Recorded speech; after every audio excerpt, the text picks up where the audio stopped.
যেটা ওসমান হাদি বলতো যে আমি এমপি হইতে পারি আর না হইতে পারি, আমি ন্যারেটিভ তৈরি করতে চাই, বয়ান তৈরি করতে চাই, যে বয়ানে পরবর্তীতে অন্যরা রাজনীতি করবে। এই যে একটা বয়ান, যে বেগম রোকেয়া নারী জাগরণের অগ্রদূত, এটা একটা বয়ান। এটা কারা তৈরি করেছে? এটা প্রথম আলো তৈরি করেছে, ডেইলি স্টার তৈরি করেছে। এটা একটা বয়ান। তাহলে তোমারও এরকম প্রতিষ্ঠান লাগবে যারা তোমার পক্ষে বয়ান তৈরি করবে, তোমার পক্ষে পলিটিক্যাল রাজনৈতিক বয়ান তৈরি করবে। যতক্ষণ তুমি বয়ান তৈরি করতে না পারবা, ন্যারেটিভ তৈরি করতে না পারবা, ততক্ষণ পলিটিক্স করতে পারবা না। যেমন ভারত চায় বাংলাদেশের রাজনৈতিক বয়ান হোক মুক্তিযোদ্ধা বনাম রাজাকার। এটা হচ্ছে ভারতের নির্ধারিত ফ্রেম, এটা হচ্ছে ভারতীয় বয়ান বাংলাদেশকে বিভক্ত করার। পৃথিবীর কোনো দেশে জয় পরাজয়ের পর আর আলাদা করা হয় না কাউকে। ধরো মোহাম্মদ সাল্লাল্লাহু আলাইহি ওয়াসাল্লাম মক্কা বিজয় করলো, মক্কা বিজয় করার পর যদি বলে এই আবু সুফিয়ানের ছেলেরা আর যারা মক্কায় আমার বিরুদ্ধে যুদ্ধ করতো এরা সব রাজাকার, এদেরকে কোনো পদ দেওয়া যাবে না, এদেরকে কোনো দায়িত্ব দেওয়া যাবে না, কেন এরা রাজাকার, এরা তো আগে থেকে রাসূলের বিরুদ্ধে ছিল।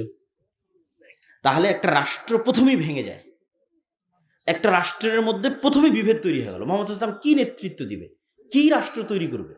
উনি তো আগেই ওনার জনগণকে ভাগ করে দিচ্ছে, যারা আমার সাথে মদিনায় ছিল ওদেরকে সব ক্ষমতা দিব, আর যারা আমার সাথে মদিনায় ছিল না, যারা মক্কায় আমার বিরোধিতা করেছে এদেরকে দিব না। বরং রাসূল সাল্লাল্লাহু আলাইহি ওয়াসাল্লাম কি করেছে তোমরা জানো? রাষ্ট্র পরিচালনা ট্রিক্স, রাষ্ট্র গড়তে চাইলে এটা করাই লাগবে, কোনো রাস্তা নেই। রাসূল সাল্লাল্লাহু আলাইহি সাল্লাম মক্কা বিজয়ের পর হুনাইনের যুদ্ধে বিজয়ী হয়ে যত গনিমতের মাল ছিল আল্লাহর ওয়াস্তে সব গনিমতের মাল, 90% গনিমতের মাল, 80% গনিমতের মাল মক্কার নতুন মুসলিমদের দিয়ে দিয়েছে। মানে তোমাদের ভাষায় যদি বলি তাহলে রাজাকারদের দিয়ে দিয়েছে। তো এখন যারা মুক্তিযোদ্ধা, মানে যারা আগে থেকে ইসলামকে ধরে রেখেছে, এদের তো মন খারাপ। তখন রাসূলুল্লাহ সাল্লাল্লাহু আলাইহি ওয়াসাল্লাম আনসারী এবং মুহাজির এই দুই সাহাবী তাদের সামনে দাঁড়িয়ে বিশাল ভাষণ দিল, বলল মক্কার নতুন মুসলিমরা নিয়ে যাচ্ছে সকল সম্পদ গনিমতের মালের, আর তোমরা আনসারী আর মুহাজিররা নিয়ে যাচ্ছ আল্লাহর নবীকে তোমাদের বাড়িতে, তোমাদের মদিনায়। বলেন আল্লাহু আকবার। তখন ওই মদিনায় যে মুহাজির এবং আনসার সাহাবীরা ছিল ওদের চোখ দিয়ে পানি পড়তেছে। এটা কিন্তু এই কথাটার ভার বুঝতে হলে আপনাকে বুঝতে হবে আল্লাহর নবীর বাড়ি মক্কা, আল্লাহর নবীর শৈশব মক্কা, আল্লাহর নবীর কৈশোর মক্কা, আল্লাহর নবীর যৌবন মক্কা, আল্লাহর নবীর বংশ মক্কা, আল্লাহর নবীর স্মৃতি মক্কা। তাহলে মক্কা বিজয়ের পর মন কি চায় না যে আমি মক্কায় থাকি? কোন মানুষ নাই যার মন চাইবে না যে আমি মক্কায় থাকি? তো রাসূল সাল্লাল্লাহু আলাইহি ওয়াসাল্লাম বলছে মক্কার মানুষরা নিয়ে গেল টাকা পয়সা, আর মদিনার মানুষ তোমরা নিয়ে গেল মুহাম্মদ সাল্লাল্লাহু আলাইহি ওয়াসাল্লামকে। বলেন আল্লাহু আকবার। তাহলে রাষ্ট্রকে বিভেদ করতে হয় না, ভারত চায় এই রাষ্ট্রটা বিভক্ত থাকুক। তাহলে আজ 50 বছর পার হয়ে গেছে, এই ফ্রেমে তোমরা রাজনীতি করো যে তুই মুক্তিযোদ্ধা তুই রাজাকার, তুই মুক্তিযোদ্ধা তুই রাজাকার। এই ফ্রেমে যতদিন রাজনীতি চলবে এই দেশ বিভক্ত থাকবে, দেশ উঠতে পারবে না, দাঁড়াতে পারবে না। আফগানিস্তানে যখন তালেবানেরা দেশ বিজয় করলো, ওদের বিরুদ্ধে যত যোদ্ধা ছিল ওদের বিরুদ্ধে যুদ্ধ করেছে, সবকে বললো তোমরা যদি ক্ষমা চেয়ে মাপ চেয়ে আমাদের সাথে কাজ করো, তোমাদের সবাইকে নিজ নিজ পদে বহাল রাখা হবে। কে ব্যাংকের গভর্নর ছিল সে ব্যাংকের গভর্নর থাকবা, কে আর্মির জেনারেল ছিল সে আর্মির জেনারেল থাকবা, সবকে ক্ষমা, শুধু আমাদেরকে ক্ষমা চাইতে হবে এবং আমাদের নেতৃত্ব মানতে হবে। তাহলে দেশ একদিনে এক হয়ে গেল। দেশ এক হয়ে গেল মানে এই দেশ এখন উন্নত হবে। এটাকে বলা হয় রিকনসিলিয়েশন, ক্ষমা। এই ক্ষমা বাংলাদেশের যে পক্ষই রাজনীতি করুক না কেন তাকে রিকনসিলিয়েশনটা করতে হবে, যে পক্ষই ক্ষমতায় আসুক না। এক পক্ষ আরেক পক্ষকে মারতে থাকবে, ধরতে থাকবে, দেশ সামনে আগাবে না। তো ওই যে বয়ান, তো তুমি বাংলাদেশে কোন বয়ান তৈরি করতেছো? এই বয়ান তৈরি করার ক্ষমতার মতো তোমার প্রতিষ্ঠান আছে কিনা? তুমি গিয়ে ডেইলি স্টার, প্রথম আলোর ওখানে মারামারি ভাঙচুর করে ফেললা, এই মারামারি ভাঙচুরে তাদের বয়ান আরো শক্তিশালী হলো। এখন প্রতিদিন ওরা প্রোগ্রাম করতেছে এই এক ভাঙ্গা হারমোনিয়াম নিয়ে, আর তোমার ভাই মরে গেছে ওটা নিয়েও তুমি কিছু করতে পারতেছো না। এটাই ন্যারেটিভ। তাহলে তোমাকে ওই রকম স্ট্রং প্রতিষ্ঠান লাগবে, যে স্ট্রং প্রতিষ্ঠান তোমার ন্যারেটিভকে ধারণ করবে, তোমার ন্যারেটিভকে সামনের দিকে এগিয়ে নিয়ে যাবে। তো এই জন্য বেগম রোকেয়া নারী জাগরণের অগ্রদূত না নারী অধপতনের অগ্রদূত, এই বয়ান বাংলাদেশের মুসলমানেরা নির্ধারণ করবে এরকম শক্তি বাংলাদেশের যে আব্দুল্লাহ বিন আব্দুর রাজ্জাক এসেছে, এই বিশ্বাসের মাত্রাটা এখন যেমন এখানে যে ফেরেশতারা আছে ওইটার উপর বিশ্বাসের মাত্রা যেই দিন এই লেভেলের হবে সেই দিন গোলামি থেকে মুক্তির রাস্তা শুরু। আমি বুঝাতে না পারলে এটা আমার ব্যর্থতা। তাহলে ফেরেশতাদের এখানে উপস্থিতিটা গায়েব, এটা চোখে দেখা যাচ্ছে না, কিন্তু আল্লাহ চাচ্ছে যে এই জিনিসটার উপর আপনার ঈমান হোক চোখে দেখা জিনিসের মতো, আপনার ইয়াকিন হোক চোখে দেখা জিনিসের মতো। এই জন্য আল্লাহ সুবহানাহু ওয়া তাআলা কোরআন শুরুই করেছে একদম সূরা বাকারার প্রথম যে অংশ, কোরআন খুললেই সূরা ফাতিহার পর যেখানে আসে, যালিকাল কিতাবু লা রাইবা ফীহি হুদাল লিল মুত্তাকিন, এই কিতাব অবতীর্ণ করেছি মুত্তাকিদের জন্য, এতে কোনো সন্দেহ নাই। তোমরা কি জানো মুত্তাকি মুমিন কারা? আল্লাযীনা ইউমিনুনা বিল গায়ব, যারা না দেখা জিনিসের উপর ঈমান রাখে। কেমন লেভেলের ঈমান রাখে? ওইটারই শেষ লাইন ওই পৃষ্ঠার, ওয়াবিল আখিরাতি হুম ইউকিনুন, ইয়াকিনের লেভেলে ঈমান রাখে। আমি আসার আগ পর্যন্ত আপনাদের এক লেভেলের ঈমান ছিল যে আব্দুল্লাহ বিন আব্দুর রাজ্জাক আসবে, আর এখন চোখে দেখার পর এটা ইয়াকিন। তাহলে গায়েবের উপর ইয়াকিনের লেভেলে ঈমান রাখে। গায়েবের উপর যতক্ষণ ইয়াকিনের লেভেলে ঈমান না হবে ততক্ষণ মুক্তির কোনো রাস্তা নাই। এই জন্য আল্লাহ সুবহানাহু ওয়া তাআলা যত নবী রাসূল পৃথিবীতে পাঠিয়েছেন তারা যেহেতু উম্মতের রাহবার হবে, এই জন্য তাদের সর্বোচ্চ লেভেলের ঈমান লাগবে। তো তাদের সর্বোচ্চ লেভেলের ঈমান দেওয়ার জন্য আল্লাহ তাদের জন্য গায়েবকে উন্মোচন করে দিয়েছিলেন। বহু নবী রাসূলের ক্ষেত্রে গায়েব উন্মোচন করা আছে। যেমন আমাদের নবী মুহাম্মদ সাল্লাল্লাহু আলাইহি ওয়াসাল্লামের ক্ষেত্রে আল্লাহ কোরআনে বলেন, সুবহানাল্লাযী আসরা বিআবদিহি লাইলাম মিনাল মাসজিদিল হারাম ইলাল মাসজিদিল আকসা আল্লাযী বারাকনা হাওলাহু লিনুরিয়াহু মিন আয়াতিনা। আমি আমার বান্দা মুহাম্মদকে মক্কা থেকে জেরুজালেম, ফিলিস্তিনের জেরুজালেম থেকে সপ্তম আসমান সফর করিয়েছি। কেন জানো? লিনুরিয়াহু মিন আয়াতিনা, আমার গায়েবের যে নিদর্শনগুলো আছে এগুলো তাকে স্বচক্ষে দেখানোর জন্য। তাহলে যেই জান্নাতের কথা মুহাম্মদ সাল্লাল্লাহু আলাইহি ওয়াসাল্লাম মানুষকে বলতেন ওই জান্নাত আল্লাহ তাকে স্বচক্ষে দেখিয়েছে। যেই জাহান্নামের কথা মুহাম্মদ সাল্লাল্লাহু আলাইহি ওয়াসাল্লাম মানুষকে বলতেন ওই জাহান্নাম মেরাজের সফরে তাকে স্বচক্ষে দেখানো হয়েছে। যে আসমান প্রথম, দ্বিতীয়, তৃতীয়, চতুর্থ, পঞ্চম, সপ্তম আসমানের কথা বলা হতো, সেই সপ্তম আসমানই, 7টা আসমানই তাকে স্বচক্ষে সফর করানো হয়েছে। তাহলে মুহাম্মদ সাল্লাল্লাহু আলাইহি ওয়াসাল্লামের যেই লেভেলের ঈমান হবে আমার ওই লেভেলের ঈমান হবে না। মুহাম্মদ সাল্লাল্লাহু আলাইহি ওয়াসাল্লামের ঈমান ইয়াকিনের লেভেলে। কিন্তু এটাই মুক্তির রাস্তা। আপনি যতটুকু ইয়াকিনের লেভেলে উঠতে পারেন তত মুক্তির রাস্তা শুরু, আজাদির রাস্তা শুরু। যতখানি আপনার গায়েবের উপর ঈমান বাড়তে থাকবে ততখানি আপনার আজাদির রাস্তা শুরু হবে। যেমন ঈসা আলাইহিস সালাতু ওয়াস সালামের ক্ষেত্রে আল্লাহ কোন গায়েবটা উন্মোচন করে দিয়েছিলেন? আপনারা কোনোদিন মরা মানুষকে জীবিত হতে দেখেছেন? দেখেননি। তো পরকালের মূল ভিত্তি কিন্তু মৃত থেকে জীবিত হওয়া, যে আমরা মারা যাব আবার আল্লাহ আমাদের জীবিত করবে, এটাই কিন্তু পরকালের মূল ভিত্তি। এটা গায়েব, এটা কেউ কোনোদিন চোখে দেখেনি। আর ঈসা আলাইহিস সালাতু ওয়াস সালামের মুজিজাই ছিল এটা, যে কোনো মৃত মানুষের গায়ে হাত দিয়ে যদি বলতেন বিইজনিল্লাহ বিসমিল্লাহ, তাহলে মৃত মানুষ জীবিত হয়ে যেত। অসংখ্য অগণিত মৃত মানুষকে উনি জীবিত করেছে। যে কোনো জায়গা থেকে কাদামাটি হাতে নিয়ে উনি যদি বলতেন বিইজনিল্লাহ বিসমিল্লাহ বলে যদি ফু দিতেন, তাহলে কাদামাটি থেকে পাখি হয়ে আকাশে উড়ে যেত। তাহলে একটা গায়েবকে তার মুজিজা বানিয়ে দেওয়া হয়েছে। এবার আসেন ঈমান বিল গায়েবে ইয়াকিন গোলামি থেকে কিভাবে মুক্তি দেয়। আমরা যেই লেভেলের গোলাম তার চেয়ে ভয়ঙ্কর গোলাম ছিল বনী ইসরাইলরা। আর আমাদের তুলনায় আজকে যারা আমাদের উপর রাজত্ব করছে তারা যেই লেভেলের শক্তিশালী তার চেয়ে শক্তিশালী ছিল ফেরাউন। আরো স্পষ্ট করে বললে মুসা আলাইহিস সালাম আমাদের চেয়ে দুর্বল। আমরা আজকে ধরেন আজকে গাজার মানুষ ইসরায়েলের তুলনায় যা দুর্বল, ওয়াল্লাহি আল্লাহর কসম করে বলছি, ওয়াল্লাহি আল্লাহর কসম করে বলছি, মুসা আলাইহিস সালাম এবং বনী ইসরাইল ফেরাউনের তুলনায় তার চেয়ে বেশি দুর্বল ছিল। কয়েক শত গুণ, কয়েক হাজার গুণ বেশি দুর্বল ছিল। তাহলে মুসা আলাইহিস সালাতু ওয়াস সালাম গোলাম বানু ইসরাইলকে কিভাবে স্বাধীনতা দিলেন, কোন রাস্তায়? ওই রাস্তায় উম্মতে মুহাম্মাদির স্বাধীনতা নিহিত আছে। আর এই জন্যই আল্লাহ সুবহানাহু ওয়া তাআলা এই কোরআন অবতীর্ণ করা হয়েছে মুহাম্মদ সাল্লাল্লাহু আলাইহি ওয়াসাল্লামের উপর। আর কোরআন পরিপূর্ণ হয়ে আছে বানু ইসরাইলের ঘটনায়, মুসার ফেরাউনের ঘটনায়। তাহলে কোরআন অবতীর্ণ হলো আমাদের উপর, আর গল্প বলা আছে কাদের? মুসা, ফেরাউন আর বানু ইসরাইলের। কেন? আমরাও একদিন বানু ইসরাইলের মতো গোলাম হব, এটা মুহাম্মদ সাল্লাল্লাহু আলাইহি ওয়াসাল্লাম জানতেন, আল্লাহ জানতেন। রাসূল সাল্লাল্লাহু আলাইহি ওয়াসাল্লাম হাদিসে বলে গেছেন যে আমার উম্মত বানু ইসরাইলের সাথে মিলে যাবে যেমন এক জুতার পাট আর এক জুতার পাটের সাথে মিলে যায়।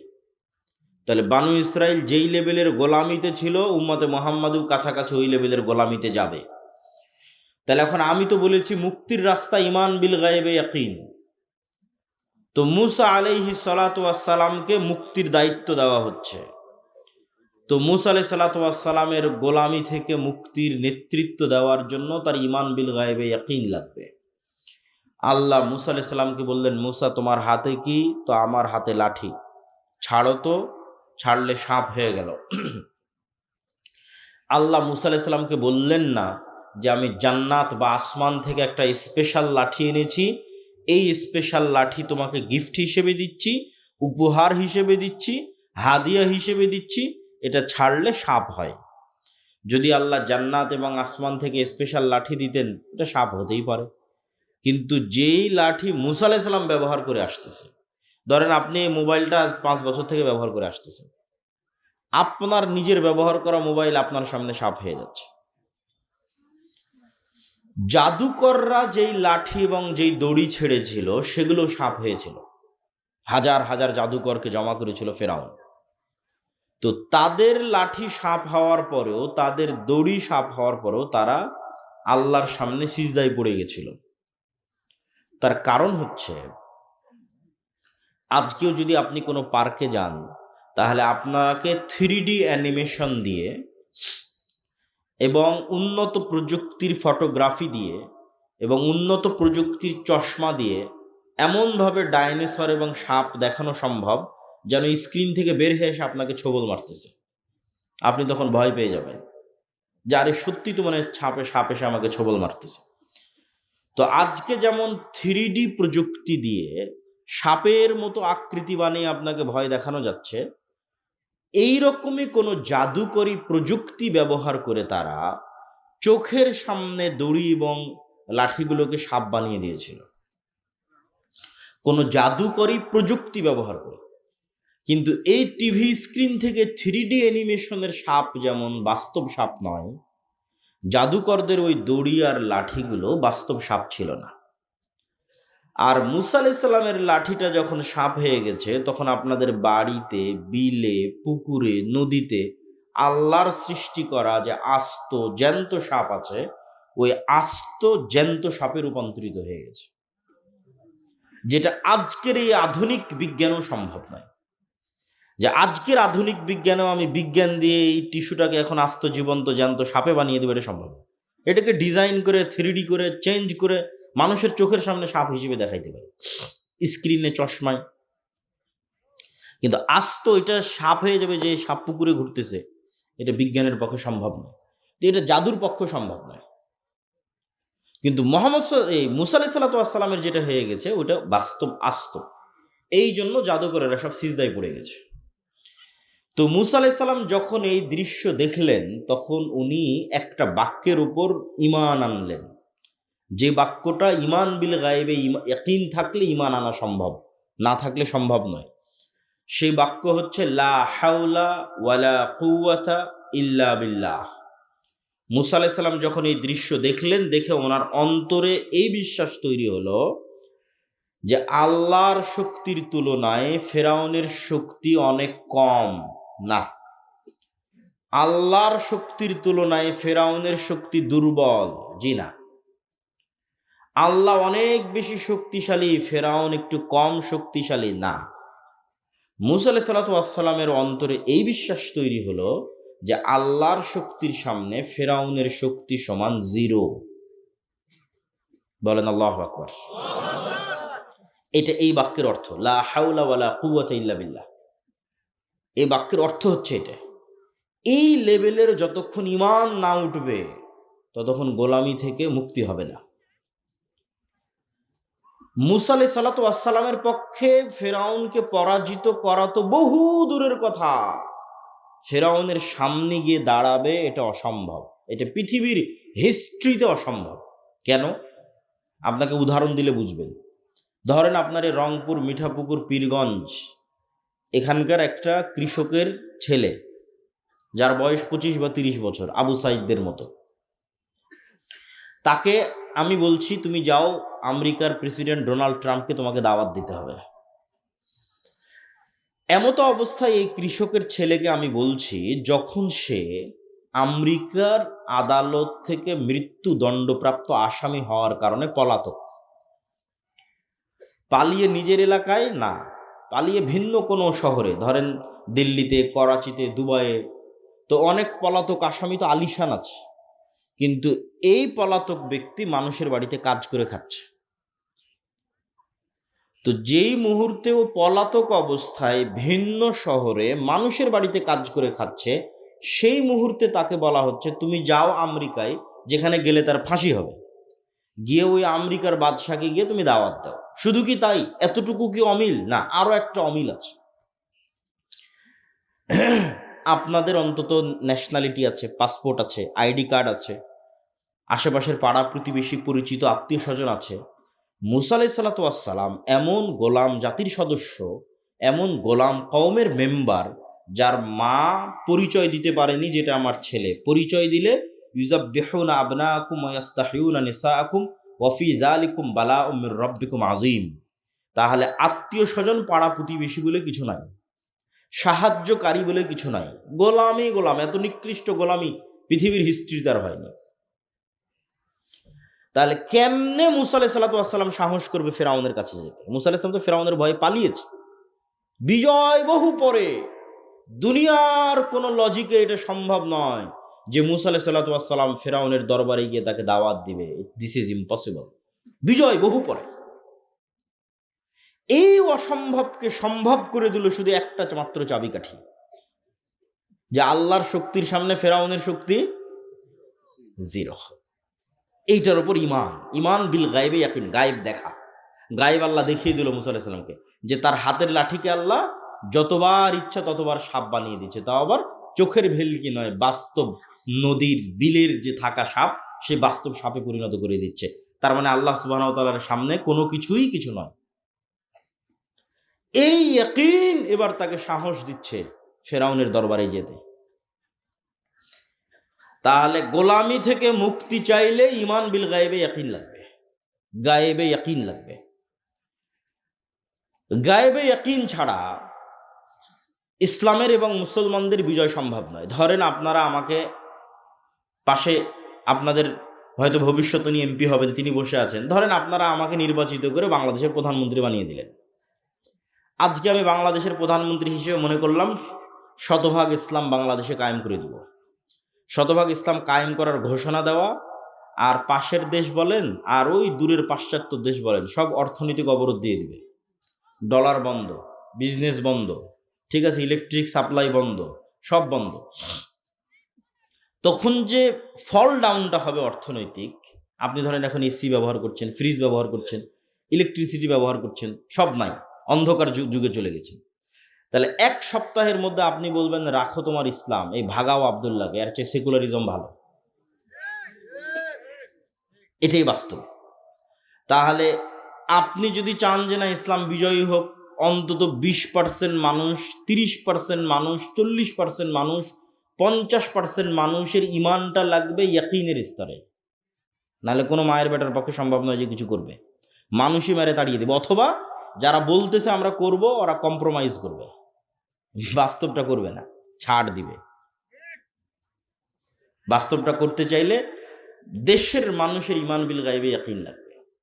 আল্লাহ সূরা বুরুজে একটা ঘটনা উল্লেখ করেছেন যে ধরেন পীরগঞ্জের সব মানুষকে আজকে বলা হলো তোমরা যদি ঈমান না ছাড়ো তাহলে সামনে জ্বলন্ত আগুন আছে, এখানে ঝাঁপ দিতে হবে। এটাই কিন্তু সূরা বুরুজের ঘটনা। সূরা বুরুজে পুরো একটা এলাকার মানুষ মুসলমান হয়ে গেছে, বাদশাহ বলছে ইসলাম ত্যাগ না করলে সামনে আগুন জ্বালিয়ে রেখেছে, সব ওখানে ঝাঁপ দাও, নাহলে ইসলাম ত্যাগ করে ফিরে আসো। তো পুরো একটা জাতি ওই আগুনের মধ্যে স্বেচ্ছায় ঢুকছে আর জ্বলে মরে যাচ্ছে, ঢুকছে আর জ্বলে মরে যাচ্ছে। এমনকি মা তার কোলের সন্তান সহ আগুনের মধ্যে ঢুকে জ্বলে মরে গেল। তো ওদের কথা বর্ণনা করতে গিয়ে আল্লাহ কোরআনে বলছে ওয়ামা নাকামু মিনহুম ইল্লা আইয়ুমিনু বিল্লাহিল আজিজিল হামিদ, যে এই যে পুরো একটা এলাকাকে, পুরো পীরগঞ্জকে আগুনের মধ্যে জ্বালিয়ে দেওয়া হলো, এর একটাই কারণ যারা আল্লাহর উপর ঈমান এনেছিল। এটা সূরা বুরুজের ঘটনা।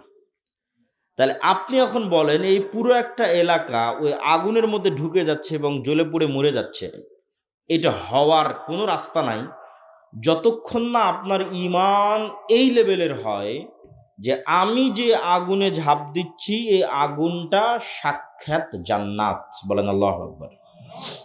আর আমার বাড়িতে যে এসি আছে, ফ্রিজ আছে, ফ্যান আছে, স্ত্রী পুত্র সন্তান আরামায়েশের জীবন আছে, ওইটা সাক্ষাৎ জাহান্নামের আগুন।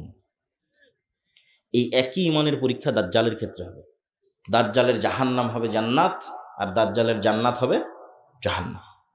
তাহলে যতক্ষণ আপনার ওই লেভেলের ঈমান তৈরি না হয়েছে, ওই লেভেলের স্যাক্রিফাইস করার মানসিকতা তৈরি না হয়েছে, ভাই কিসের বিজয়? এগুলো দিয়ে শুধু কম্প্রোমাইজ হবে।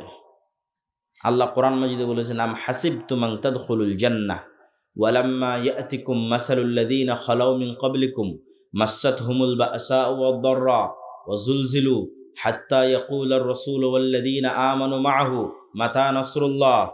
জান্নাত কি তোমাদের মামুর বাড়ি? জান্নাত কি তোমাদের নানির বাড়ি? জান্নাত কি তোমাদের কাছে হাতের মোয়া? আল্লাহর ভাষাটা আমি আমার মতো করে বলতেছি। আম হাসিবতুম আন তাদখুলুল জান্নাহ, তোমরা কি মনে হয় জান্নাতে চলে যাবা? তোমার নানির বাড়ি, মামুর বাড়ি, হাতের মোয়া। অথচ এখন পর্যন্ত ওই লেভেলের জুলুম তোমরা সহ্য করনি, যেই লেভেলের জুলুম তোমাদের পূর্ববর্তীরা সহ্য করেছে, এমন পর্যায়ের জুলুম যে সেই জুলুমে তারা বলতে বাধ্য হয়েছে আল্লাহর নবী, আল্লাহর সাহায্য কখন আসবে?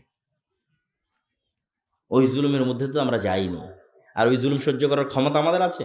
ওই লেভেলের ঈমান ছাড়া সহ্যের ক্ষমতা নাই। আপনি বলবেন দরকার নেই। পয়েন্ট নাম্বার 2, ঈমান বিল গায়বে ইয়াকিন ছাড়া মুসলমানদের বিজয় সম্ভব না। 1 নাম্বার পয়েন্ট বুঝে গেলেন। পয়েন্ট নাম্বার 2, ইসলাম এবং মুসলমানদের বিজয়ের জন্য আল্লাহর সাহায্য জরুরি, ফুল স্টপ। আল্লাহর সাহায্য ছাড়া ইসলাম এবং মুসলমানদের বিজয় অতীতে কোনোদিন হয়নি, ভবিষ্যতে কোনোদিন হবে না। দুনিয়াবি কোনো রাস্তায়, শুধু দুনিয়াবি রাস্তায় আল্লাহর সাহায্য ছাড়া, শুধু দুনিয়াবি রাস্তায় ইসলাম এবং মুসলমানদের বিজয় হয় না, ফুল স্টপ। অতীতেও হয়নি, ভবিষ্যতেও হবে না। তাহলে আপনাকে জানতে হবে আমি যে রাস্তায় আছি এই রাস্তায় আল্লাহর সাহায্য আছে কিনা। যতক্ষণ আপনি আল্লাহর সাহায্য নিশ্চিত না করতে পারবেন ততক্ষণ আপনার দুনিয়াবি উপকার হতে পারে, ইসলাম প্রতিষ্ঠা হবে না। ইসলাম এবং মুসলমানদের উপকার হবে না, আপনার ব্যক্তিগত উপকার হতে পারে ওই পদ্ধতিতে, ওই রাস্তায়। তো আল্লাহর সাহায্য ছাড়া হয় না। দলিল একটা তো মুসা আলাইহিস সালামের ঘটনা আপনারা শুনলেনই। মুসা আলাইহিস সালাম যখন সমুদ্র পার হলেন তখন সিনাই মরুভূমি, এখনো আপনি গুগল ম্যাপে গেলে লোহিত সাগর পার হওয়ার পর ইসরায়েল এবং ফিলিস্তিন মুখে যখন যেতে থাকবেন, গাজা মুখে যখন যেতে থাকবেন, তখন সৌদি আরব, মিশর, ইসরায়েল, ফিলিস্তিন, এই 3 দেশের মধ্যে বিশাল মরুভূমি, এখনো মরুভূমি, এর নাম হচ্ছে সিনাই মরুভূমি। এই সিনাই মরুভূমিতে মুসা আলাইহিস সালাম বানু ইসরায়েলদের নিয়ে ঘুরপাক খাচ্ছে। ওখানে তুর পাহাড় আছে, সিনাই মরুভূমি তুর পাহাড়ে, এই তুর পাহাড়ের আশেপাশেই ঘুরপাক খাচ্ছে। তো এদেরকে বলা হলো যে সামনে জেরুজালেম, এই জেরুজালেম তোমাদের বাপদাদার ভিটা, তোমরা যুদ্ধ করে বিজয় করো। কেন বাপদাদার ভিটা? ইব্রাহিমের ছেলে ইসহাক জেরুজালেমে থাকতো, ইসহাকের ছেলে ইয়াকুব জেরুজালেমে থাকতো, ইয়াকুবের ছেলে ইউসুফ এবং তার 11 ভাই, এরাও জেরুজালেমে থাকতো, ফিলিস্তিনে।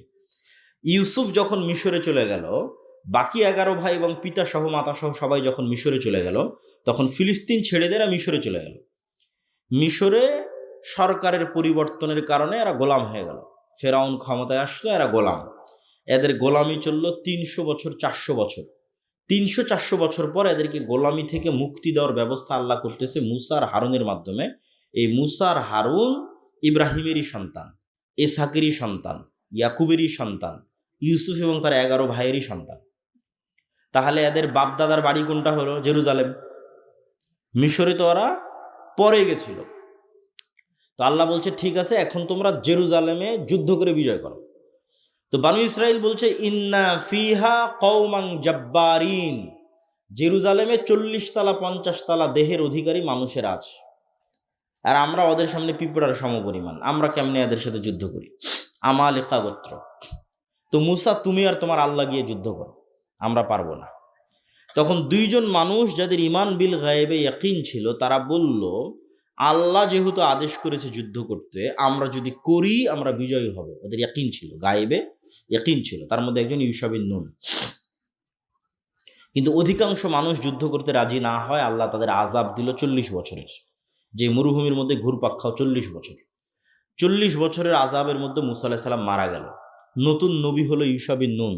ইউশা বিন নুন বানু ইসরাইলকে বলল ভুল হয়েছে, যুদ্ধ করতে হবে, তওবা করো, চলো যুদ্ধ করি। তওবা ইস্তেগফার করে যুদ্ধ শুরু করলো। যুদ্ধে বিজয় আনতে আর 4-5 ঘন্টা যুদ্ধ করতে হবে, জয় জয় ভাব, কিন্তু এখনো জয় হয়নি। আর এদিকে সূর্য ডুবে যাচ্ছে, সূর্য আর আধা ঘন্টা 1 ঘন্টার মধ্যে ডুবে যাবে। শুক্রবারের দিন বিকেলবেলা, আর শনিবারে মুসা আলাইহিস সালামের দিনে যুদ্ধ নিষিদ্ধ। তাহলে যুদ্ধ আবার শুরু করতে হবে রবিবার। তো ইউশা বিন নুন দেখলেন যে আজকে যদি এক টানে এক ঝটকায় যুদ্ধ শেষ করে বিদায় না হতে পারি, তাহলে এই জয়ের মোমেন্টাম তৈরি করা কঠিন আছে। প্রতিটা জিনিসের একটা মোমেন্টাম থাকে, অতএব যুদ্ধ আজকেই শেষ করতে হবে। তো আজকে যুদ্ধ শেষ করার একটাই রাস্তা আছে, সেটা হচ্ছে সূর্যকে থামিয়ে দিতে হবে। কার মাথার মধ্যে এই বুদ্ধি আসতে পারে যে আজকে আমার যুদ্ধ বিজয়ের জন্য সূর্য থামাতে হবে? তাহলে কোন লেভেলের গায়েবে ইয়াকিন রাখতো ইউশা বিন নুন, যে মাথার মধ্যে এই বুদ্ধি কাজ করতেছে যে এখন যুদ্ধ চালাবো, কাকে থামাতে হবে? সূর্যকে। দেখেন ইউশা বিন নুন আল্লাহকে বলতেছে সূর্যের দিকে ইশারা করে, আল্লাহ আপনি সূর্য থামিয়ে দেন। তো বান্দার বিশ্বাস যেমন, আল্লাহর সহযোগিতা তেমন। সহিহ বুখারীর হাদিস, পৃথিবীর ইতিহাসে প্রথমবার আল্লাহ সূর্য থামিয়ে দিলেন। আল্লাহু আকবার, প্রথমবার। তাহলে এখানে ইউশা বিন নুন দুনিয়ার শক্তিতে বিজয় হচ্ছে না আল্লাহর সাহায্যে? আল্লাহর সাহায্যে। এই একই জেরুজালেম আবার 200-300 বছর পর দাউদ, সুলাইমান, তলুত তারা বিজয় করতেছে জালুতের বিরুদ্ধে। এটাও কোরআন থেকে বলবো। তো আল্লাহ বলল তোমরা যদি যুদ্ধ করতে চাও, সামনে যে নদী আছে এই নদী পানি পান না করে পার হতে হবে, সাঁতার কেটে। এটা পরীক্ষা। এই পরীক্ষায় যারা পাশ করবে তারা যুদ্ধ করবে। তো পানি পান না করে পার হয়েছে 300 প্লাস মাইনাস সামথিং মানুষ, মাত্র 300। এই 300 মানুষ পার হওয়ার পর দেখছে যে জালুতের লক্ষ বাহিনীর সামনে 300 মানুষ দাঁড়ানোর কোনো রাস্তা আছে? কোরআনের আয়াত। এই 300 মানুষের একদল মানুষ বলছে, কোরআনের আয়াত, লা তাকাতা লানাল ইয়াউমা বিজালুত ওয়া জুনুদিহি। আরে আজকে কিসের যুদ্ধ হবে? লক্ষাধিক মানুষের সাথে 300 মানুষের আবার যুদ্ধ কিসের? আমাদের তো কোনো শক্তিই নেই, যুদ্ধ সম্ভব নয়। আবার আরেকদল মানুষ বলতেছে, তাদের কথাও আল্লাহ কোরআনে তুলে ধরেছে, কাম মিন ফিআতিন কালিলাতিন গালাবাত ফিআতান কাসীরাতাম বিইজনিল্লাহ। কত দুর্বল মানুষকে আল্লাহ কত শক্তিশালী মানুষের উপর বিজয় দিয়েছে আল্লাহর সাহায্যে। বলেন আল্লাহু আকবার। তাহলে 300 মানুষও লক্ষ মানুষের উপর বিজয়ী হতে পারে কার সাহায্যে? আল্লাহর সাহায্যে। ওরা যুদ্ধ শুরু করলো, দাউদ আলাইহিস সালাম নিজে হাতে জালুতকে হত্যা করলেন। দলিল নাম্বার 3, এটা শেষ দলিল, যে আল্লাহর সাহায্য ছাড়া বিজয় সম্ভব নয়। মুহাম্মদ সাল্লাল্লাহু আলাইহি ওয়াসাল্লাম বদরে, উহুদে, খন্দকে 3 যুদ্ধেই মুহাম্মদ সাল্লাল্লাহু আলাইহি ওয়াসাল্লামের 300, আবু জাহালের 1000, মুহাম্মদ সাল্লাল্লাহু আলাইহি ওয়াসাল্লামের 700, উহুদে আবু সুফিয়ানের 2000, খন্দকে মুহাম্মদ সাল্লাল্লাহু আলাইহি ওয়াসাল্লামের 700, আবু সুফিয়ানের 10,000। বদর, উহুদে তো মুহাম্মদ সাল্লাল্লাহু আলাইহি ওয়াসাল্লাম দুর্বল ছিলই, কিন্তু খন্দকে অসম্ভব। খন্দকে 10,000 সমান 700, 1000। তার মধ্যে আবার 300-400 মুনাফিক, তার মধ্যে আবার 3টা ইহুদি গোত্র, বানু কুরাইজা, বানু কায়নুকা, বানু নাজির। এরা তলে তলে বাইরের কাফের মুশরিকদের সাথে ওয়াদা দিয়ে রেখেছে, কোনো মতে মুহাম্মদকে ফালাও, আমরা তোমাদের সাথে আছি। তাহলে মোহাম্মদ সাল্লাল্লাহু আলাইহি ওয়াসাল্লাম মাত্র 500-700 মানুষ, আর বাইরে ঘেরাও করে আছে 10,000। বদরে এবং উহুদে একত্রিত হয়েছিল শুধু মক্কার মানুষ, আর খন্দকের দিন একত্রিত হয়েছে পুরো সৌদি আরবে, পুরো আরবে যত গোত্র উপগোত্র আছে সবাই একত্রিত হয়েছে। মদিনাকে মাটির সাথে মিশিয়ে দিতে হবে। মোহাম্মদ সাল্লাল্লাহু আলাইহি ওয়াসাল্লামের জীবনের সবচেয়ে করুণ এবং অসহায় সময় দুইটা। তায়েফেও মোহাম্মদ সাল্লাল্লাহু আলাইহি ওয়াসাল্লাম এত অসহায় নয়, দুইটা সময় সবচেয়ে অসহায়। একটা খন্দকের যুদ্ধের 1 মাস, আর একটা হচ্ছে আবু তালেবের সাথে শিয়াবে আবু তালেবে গৃহবন্দী অবস্থায় যে 3 বছর মক্কায়। তো মোহাম্মদ সাল্লাল্লাহু আলাইহি ওয়াসাল্লামের জীবনের যত ঘটনা দেখেন, পেটে পাথর বাঁধা, ক্ষুধার যন্ত্রণায়, সাহাবীদের খাবার না, এগুলো সব খন্দকের যুদ্ধের ঘটনা। এর চাইতে করুণ ঘটনা মোহাম্মদ সাল্লাল্লাহু আলাইহি ওয়াসাল্লামের লাইফে আর পার হয়নি। তাহলে বদর, উহুদ, খন্দকে মোহাম্মদ সাল্লাল্লাহু আলাইহি ওয়াসাল্লামের কোনো রাস্তা নাই যে দুনিয়াবি লজিকে উনি বিজয়ী হতে পারে। বিজয়ের একমাত্র রাস্তা কার সাহায্য লাগবে? আল্লাহর সাহায্য লাগবে। একটা যুদ্ধে মোহাম্মদ সাল্লাল্লাহু আলাইহি ওয়াসাল্লাম দুনিয়াবি দিক থেকে শক্তিশালী ছিল, ওটা হচ্ছে হুনাইনের যুদ্ধ। এই যুদ্ধটা হয়েছে মক্কা বিজয়ের পর। তো মক্কা বিজয় করে তো এমনি কনফিডেন্স লেভেল হাই, সাহাবীদের কনফিডেন্স এমনি হাই, যে যেই মক্কা থেকে আমাদের বের করে দেওয়া হয়েছিল সেই মক্কা আজকে আমরা বিজয় করে নিয়েছি। তাহলে তো এমনি আত্মবিশ্বাস টপ লেভেলে। তার উপর আবার যুদ্ধের মাঠে গিয়ে দেখছে 12,000 মুজাহিদ। হুনাইনের যুদ্ধে সাহাবী 12,000। কোথায় 300 জন নিয়ে যুদ্ধ করেছে, 700 জন নিয়ে যুদ্ধ করেছে, 1,000 জন নিয়ে যুদ্ধ করেছে, আর কোথায় 12,000। তো একে তো মক্কা বিজয় করে এসেছে, আর একে তো 12,000 মানুষ। আত্মবিশ্বাস টপ লেভেলে। বদর, উহুদ, খন্দকে যেহেতু দুর্বল ছিল, ভরসা ছিল আল্লাহর উপর। হুনাইনে দেখছে নিজেরাই সব, তখন নিজের উপর ভরসা। যুদ্ধ শুরু হওয়ার আধা ঘন্টার মধ্যে সব সাহাবী পালাচ্ছে আল্লাহর নবীর সামনে দিয়ে। পালানো শুরু। মুহাম্মদ সাল্লাল্লাহু আলাইহি ওয়াসাল্লাম অবস্থা বেগতিক দেখে ঘোড়া থেকে লাফ দিয়ে ভাষণ দেওয়া শুরু করলেন। আর ওনার চাচার খুব উঁচু আওয়াজ ছিল, মাইকের মতো। তো চাচা আব্বাসকে ডাক দিয়ে বললেন, আমি যা বলছি আপনি চিল্লিয়ে চিল্লিয়ে মানুষকে বলেন। তাহলে কি বোঝা গেল? মুহাম্মদ সাল্লাল্লাহু আলাইহি ওয়াসাল্লামের জীবদ্দশায় উনি জীবিত থাকতে, উনি যেই যুদ্ধে নিজে স্বয়ং উপস্থিত আছে, সেই যুদ্ধে দুনিয়ার শক্তিতে বিজয় হচ্ছে না। বুঝেন না মানে আমার কথা? দুনিয়ার শক্তিতে পাওয়ারফুল, বিজয় হচ্ছে না। তাহলে নবীর জীবদ্দশায় কার সাহায্য ছাড়া বিজয় হচ্ছে না? দুনিয়ার শক্তি আছে তাও হচ্ছে না, কার সাহায্য লাগতেছে? আল্লাহর সাহায্য। আপনি যদি পারমাণবিক অস্ত্রেরও মালিক হয়ে যান, বিশ্বাস করেন আল্লাহর সাহায্য যদি না থাকে, ইসলাম এবং মুসলমানদের বিজয় সম্ভব নয়। তাহলে ফার্স্ট শর্ত পূরণ করতে হবে কার সাহায্য? আল্লাহর সাহায্য। আল্লাহর সাহায্য দুনিয়াতে কিভাবে আসে? আল্লাহর সাহায্য পৃথিবীতে নেমে নিয়ে আসার টেকনোলজি কি, সিস্টেম কি, পদ্ধতি কি, কোন টেকনোলজি ইউজ করলে আসমানি সহযোগিতা পৃথিবীতে নামে? তার একটা টেকনোলজি হচ্ছে সৎ আমল। সৎ আমলের মধ্যে সবচেয়ে পাওয়ারফুল হচ্ছে সালাত। সালাতের মধ্যে সবচেয়ে পাওয়ারফুল হচ্ছে রাতের সালাত। বুঝেন? তাহলে আসমান থেকে সহযোগিতা দুনিয়াতে নেমে আসবে, তার সবচেয়ে পাওয়ারফুল ওয়ে হচ্ছে রাতের সালাত। বদরের যুদ্ধের আগের দিন মুহাম্মদ সাল্লাল্লাহু আলাইহি ওয়াসাল্লাম এত লম্বা রাতের সালাত, বদরের যুদ্ধের দিন তার তাঁবুর মধ্যে, খিমার মধ্যে হাত উঁচু করে এমন দোয়া, চোখের অঝোর ধারা পানি, যে আবু বকর রাদিয়াল্লাহু তাআলা আনহু পর্যন্ত ক্লান্ত হয়ে গেছে যে আরে আপনি তো নবী, আপনার কাছে সবসময় জিবরাইল আসে, আল্লাহ তো আপনাকে বিজয় করবেই, এত লম্বা রাতের সালাতের কি দরকার? এত লম্বা দোয়ার কি দরকার? কিন্তু আপনি নিশ্চিত জেনে রাখেন যে আমি যতটুকু জানি, আপনি যতটুকু জানেন, তার চেয়ে মুহাম্মদ সাল্লাল্লাহু আলাইহি ওয়াসাল্লাম 1000 গুণ বেশি জানে যে আল্লাহর সাহায্য ছাড়া বদরে বিজয় সম্ভব নয়। ঠিক আমার এবং আপনার চেয়ে মুহাম্মদ সাল্লাল্লাহু আলাইহি ওয়াসাল্লাম আরো লক্ষ কোটি গুণ বেশি জানে যে আল্লাহর সাহায্য পৃথিবীতে আনার রাস্তা হচ্ছে সালাত, সালাতের মধ্যে রাতের সালাত। তাহলে এখন সামারি কি, রেজাল্ট কি, যেটা আমি আপনাকে বলতে চাচ্ছি, যে নবী মুহাম্মদ পৃথিবীর সর্বশ্রেষ্ঠ নবী হওয়ার পরেও বিজয়ের জন্য রাতের সালাতের মুখাপেক্ষী, লম্বা রাতের সালাতের মুখাপেক্ষী। আর আমি আপনি গুনাহগার হওয়ার পরও, নবী না হওয়ার পরও রাতের সালাত বহু দূরের কথা, 5 ওয়াক্ত সালাত আদায় না করেও শুধু ভোট দিয়ে নাকি ইসলাম বিজয় হয়ে যাবে,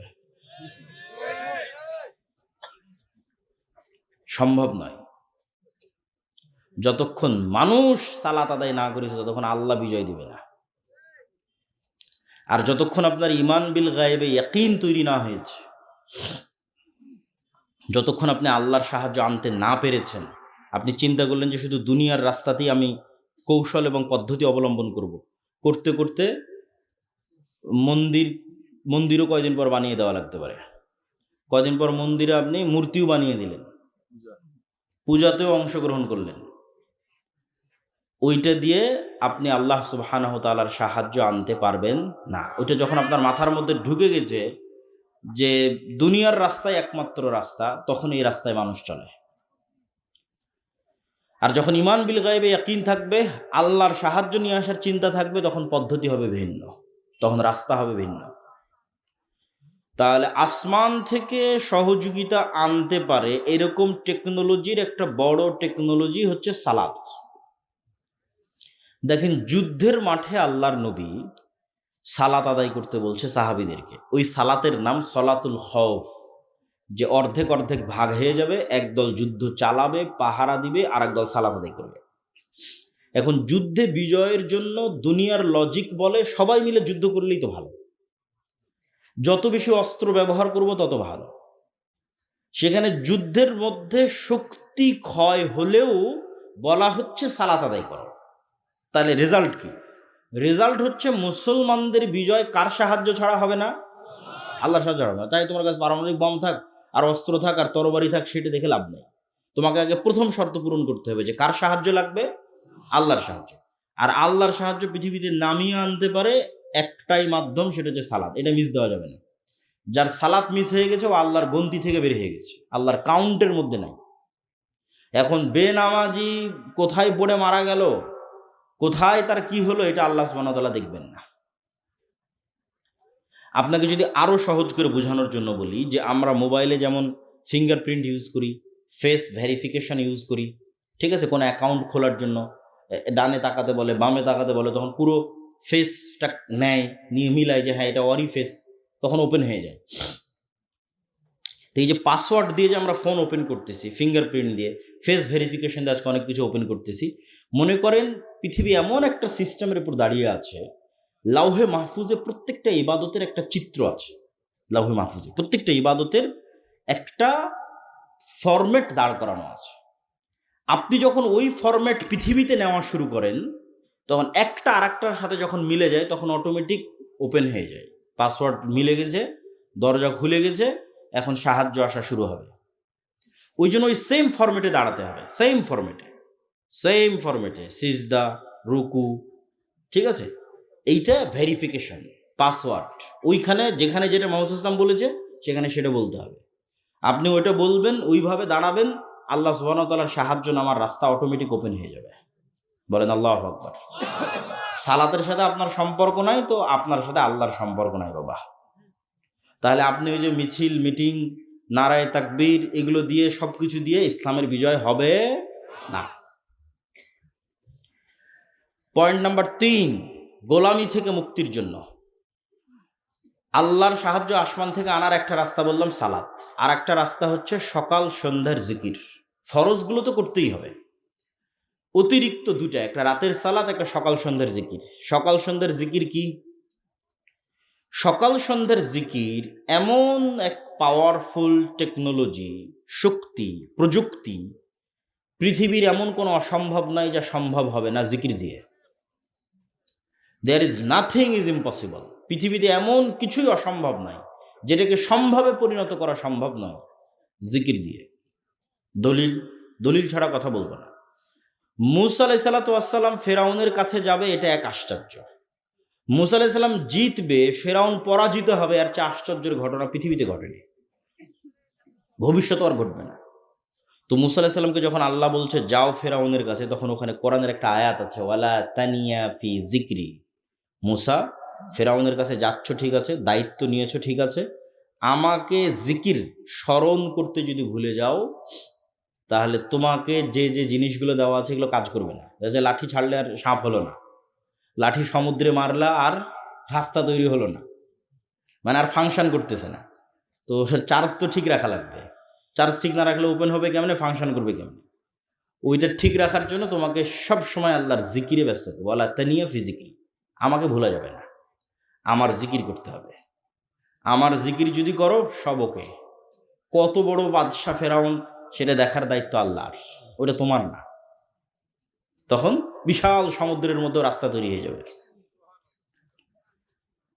জাকারিয়া আলাইহিস সালাতু ওয়াস সালাম মারিয়ামকে দেখে আল্লাহর কাছে দোয়া করতেছে, হুনালিকা দাআ জাকারিয়া রব্বাহ, যে আল্লাহ এই মারিয়াম এত ভালো মেয়ে, আমার যদি এরকম একটা ছেলে থাকতো। যেমন এখন অনেক মানুষ মনে করতেছে যে ওসমান হাদি যেরকম সাহসী, এরকম যদি আমাদের একটা সন্তান হতো। তো আল্লাহ সাথে সাথে জাকারিয়া আলাইহিস সালামকে বললেন, ঠিক আছে তোমার সন্তান হবে। এখন জাকারিয়া আলাইহিস সালামের নিজেরই আর বিশ্বাস হয় না যে সন্তান হবে। কেননা ওনার বয়স হয়ে গেছে 90-100 বছর বয়স, দাড়ি পেকে গেছে, চুল পেকে গেছে, স্ত্রী বন্ধা, চেয়েছেন ঠিক আছে, হবে কেমনে? তখন উনি পাল্টা আল্লাহকে বলতেছে, আল্লাহ হবে যে, এটার কিছু চিহ্ন বলেন, আলামত বলেন। তো আল্লাহ বলছে চিহ্ন এবং আলামত হচ্ছে তুমি সকালে সন্ধ্যায় আমার জিকির করবে। বলেন আল্লাহু আকবার।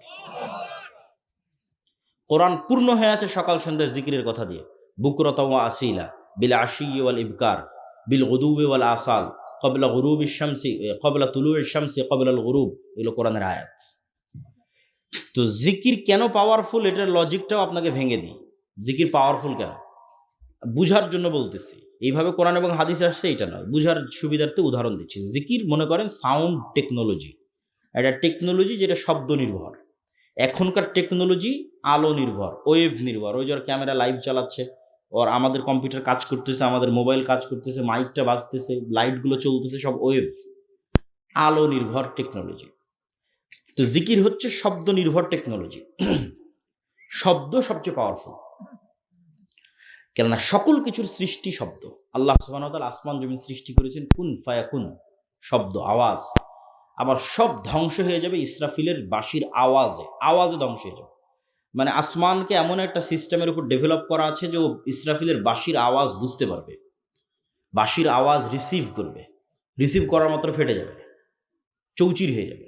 সূর্যকে এমনভাবে সেট করা আছে ও আওয়াজ বুঝে। এরা সবাই আওয়াজ বের করে এবং আওয়াজ বুঝে। আল্লাহ কোরআনে বলছেন এটা গায়েব, আল্লাহ জানিয়েছেন। এই গায়েবটা আমি আপনাকে জানাচ্ছি, আল্লাহ জানিয়েছেন কোরআনে। ইউসাব্বিহু লিল্লাহি মা ফিস সামাওয়াতি ওয়া মা ফিল আরজ, আসমান জমিন এবং তার মধ্যে যা কিছু আছে, এই মাইকও, এই পানির বোতলও, এই গায়ের জামাও, এই প্যান্ডেলও, এরা সব 24 ঘন্টা আল্লাহর তাসবিহ পাঠ করতেছে। এটা গায়েব, কেউ জানে না, আল্লাহ কোরআনে জানিয়েছেন। এই গায়েবের উপর যখন আপনি ইয়াকিন রাখবেন, আপনার গোলামি থেকে মুক্তির রাস্তা শুরু হয়ে গেছে কিন্তু। আর এই গায়েবের উপর ইয়াকিন না থাকলে আপনি আগাতে পারবেন না। তাহলে এক নম্বর হচ্ছে গায়েবের উপর ইয়াকিন লাগবে। তাহলে এরা তো 24 ঘন্টা শব্দ বের করছে, মানে আমি যে শব্দ বলবো এই শব্দ এরা বুঝবে। আমি যদি বলি সুবহানাল্লাহি ওয়া বিহামদিহি সুবহানাল্লাহিল আযীম, তাহলে সব শুনতেছে, যতদূর পর্যন্ত শুনতেছে এরা প্রত্যেকটা কিয়ামতের মাঠে সাক্ষী দিবে। আল্লাহু আকবার। মুয়াজ্জিনের মাইকের আজান যতদূর পর্যন্ত যাবে এরা সবগুলো সেভ করে, রেকর্ড, শুনে, আন্ডারস্ট্যান্ড করে, ফিল করে, সব এরা কিয়ামতের মাঠে সাক্ষী দিবে। এই জন্য জিকির মোস্ট পাওয়ারফুল, কেন সাউন্ড টেকনোলজি মোস্ট পাওয়ারফুল। গোলামি থেকে আজাদির 4 নাম্বার রাস্তা, এবং এটা সবচেয়ে গুরুত্বপূর্ণ, আজকের আলোচনার সবচেয়ে গুরুত্বপূর্ণ পার্ট। এই একটা সমস্যা যদি আমরা সমাধান করে ফেলতে পারি, যেটা এখন বলবো, আলাদা করে কোনো আন্দোলন করা লাগবে না, আলাদা করে মিছিল মিটিং লাগবে না, আলাদা করে ভোট লাগবে না। সারা বাংলাদেশ একদিনে ইসলামপন্থী হয়ে যাবে, একদিনে ইসলামের বিজয় হয়ে যাবে। সেই রাস্তাটা কি? ইসলামের বিজয় মানে আপনি কি বুঝেন এটা আগে আপনাকে বুঝতে হবে। আপনি যদি মনে করেন ইসলামের বিজয় মানে পুরো পীরগঞ্জের মানুষ আজকে সবাই সালাত আদায় করবে, এই পুরো পীরগঞ্জের মহিলারা আজকে থেকে পর্দা করবে, তাহলে আপনি এখনো সঠিক বুঝটা অর্জন করতে পারেননি। ধরেন এই পুরো পীরগঞ্জের মানুষ সবাই মসজিদে আজকাল ফজর থেকে সালাত আদায় করলো, এটাও ইসলাম এবং অনেক জরুরি কর্তব্য। আজকে থেকে সকল মহিলারা পর্দা করলো, কিন্তু এই নামাজি মানুষরাই, এই পর্দা করা মহিলারাই একজন আরেকজনের উপর জুলুম করে, একজন আরেকজনের টাকা মেরে খায়, একজন আরেকজনকে ধোঁকা দেয়, একজন আরেকজনকে মিথ্যা বলে। তাহলে কি এখানে ইসলাম প্রতিষ্ঠা হয়েছে? এইটা যেই দিন বুঝতে পারবেন সেই দিন বুঝবেন যে ইসলাম প্রতিষ্ঠা হওয়া মানে কি। ইসলাম রাষ্ট্র ক্ষমতায় যাওয়ার বেসিক হচ্ছে ইনসাফ, ন্যায়, সত্যবাদিতা, বেসিক। ঈসা আলাইহিস সালাতু ওয়াস সালাম যেদিন সমগ্র পৃথিবীর শাসনভার হাতে নেবেন, সেই দিন ঈসা আলাইহিস সালাতু ওয়াস সালামের শাসনের গুণ বর্ণনা করছে মুহাম্মদ সাল্লাল্লাহু আলাইহি ওয়াসাল্লাম, যে ওই দিন ঈসা আলাইহিস সালাম সমগ্র পৃথিবীতে ন্যায় প্রতিষ্ঠা করবে। তাহলে ঈসা আলাইহিস সালামের শাসনের গুণ কি? সমগ্র পৃথিবীতে কি প্রতিষ্ঠা হবে? ন্যায় প্রতিষ্ঠা হবে। তাহলে আমরা তো সারা বাংলাদেশে 90% মুসলমান। এই 90% মুসলমানের দেশে আলাদা করে ইসলাম প্রতিষ্ঠা করার প্রয়োজনই নাই।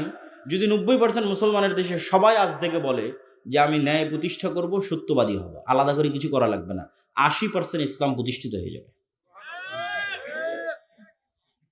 ওইটা যদি আপনি ফিল আপ না করতে পারেন, তাহলে বাহ্যিকভাবে যতই হোক বাস্তবে ইসলাম প্রতিষ্ঠিত হবে না। তাহলে এবং ওই গুণটা, আমরা যে দুর্নীতির মধ্যে আছি, ধোঁকাবাজির মধ্যে আছি, 2 নম্বরই রাস্তার মধ্যে আছি, এটা গোলামির গুণ, এইটা গোলামির চিহ্ন। দেখেন, এই যে ইসহাক আলাইহিস সালামের সন্তানেরা, ইব্রাহিম আলাইহিস সালামের সন্তানেরা, এদেরকে আল্লাহ বলছে শনিবারের দিন তোমরা মাছ ধরবে না। এরা কি করলো? শনিবারের দিন মাছগুলো না ধরে আটকে রেখে দিল, দিয়ে ওই মাছগুলোকে রবিবারের দিন ধরলো। কি 2 নম্বরই বুদ্ধি!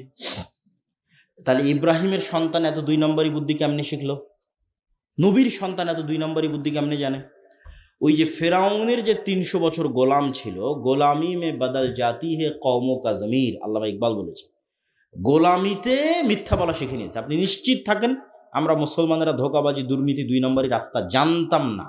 ব্রিটিশদের 190 বছর গোলামি আমাদের রক্তের মধ্যে এটা ঢুকিয়ে দিয়েছে। এর দলিল আমি আপনাকে দিতে পারবো, কিন্তু ওই দিকে যাচ্ছে না, সময় নষ্ট হবে। জাস্ট পয়েন্টের উপর ফোকাস থাকি, যে সত্যবাদিতা, ন্যায়পরায়ণতা নেতৃত্বের বিকাশের প্রথম ভিত্তি, আর মিথ্যা, দুর্নীতি, গোলামির প্রথম ভিত্তি। তাহলে যে সত্যবাদী, ন্যায়পরায়ণ ও নেতা, যে মিথ্যুক, ধোঁকাবাজ, 2 নম্বর রাস্তা অবলম্বন করে ও গোলাম। এখন আপনি আরো আপনাকে প্র্যাকটিক্যাল উদাহরণে চলে যাই। ধরেন উসমান হাদি, গণতন্ত্রের যে কালচার, এই কালচার হচ্ছে আপনাকে মনোনয়ন আনতে গেলে, সিট ভাগাভাগি করতে গেলে, ভোটে জিততে হলে আপনাকে এর বিরুদ্ধে, ওর বিরুদ্ধে, এর পক্ষে গ্রুপিং, লবিং, লিয়াজু, টাকা পয়সার লেনদেন, অনেক কিছুর মধ্যে বাই ডিফল্ট যুক্ত হতে হয়। এটা কালচার। ডেমোক্রেসি এই কালচারের উপর প্রতিষ্ঠিত। তাহলে যখনই আপনি ওই প্রত্যেকটা জিনিসের মধ্যে ঢুকতেছেন, তখন আল্লাহর গায়েবে নেতা হওয়ার যে ফরম্যাট ঠিক করা আছে, যে মানুষটা নেতা, ওই ফরম্যাটটা হচ্ছে আপনি শতভাগ সত্যবাদী হবেন, শতভাগ ন্যায়পরায়ণ হবেন। যখনই আপনি এই ফরম্যাটের মধ্যে ঢুকে যাচ্ছেন, তখন আপনি ওখান থেকে গোলামির যে চিহ্ন, সেই চিহ্নের দিকে যাত্রা শুরু করতেছেন। তো উসমান হাদি এই জায়গায় কি করেছে? সে নিজের জায়গায় শতভাগ সৎ এবং শতভাগ ন্যায়পরায়ণ থেকে তার জ্ঞান এবং মেধা দিয়ে ভয়েস উচ্চারণ করেছে, আওয়াজ উঠিয়েছে। তাহলে এইটাই হলো নেতৃত্বের বিকাশের শর্ত। আমাদের এরকম 500 উসমান হাদি দরকার, এরকম 1000 উসমান হাদি দরকার, যে শতভাগ সত্যবাদী থাকবে। কোনো দল, কোনো সংগঠন, কোনো মানুষ, কোনো ব্যক্তি কোনো কিছুর প্রতি দায়বদ্ধ থাকবে না। কারোর সাথে লিয়াজু মেনটেন করতে গিয়ে, লবিং মেনটেন করতে গিয়ে শতভাগ সত্য বলতে পারবে না, এই রকমের কোনো পিছু টান তার থাকবে না। জ্ঞানে থাকবে সর্বোচ্চ, যেটা লাস্ট পয়েন্টে আসবো, যে জ্ঞান। ইমান বিল গায়বে ইয়াকিন থাকবে, সৎ আমল থাকবে, রাতের সালাতে পাবান্দ, 5 ওয়াক্ত সালাতে পাবান্দ।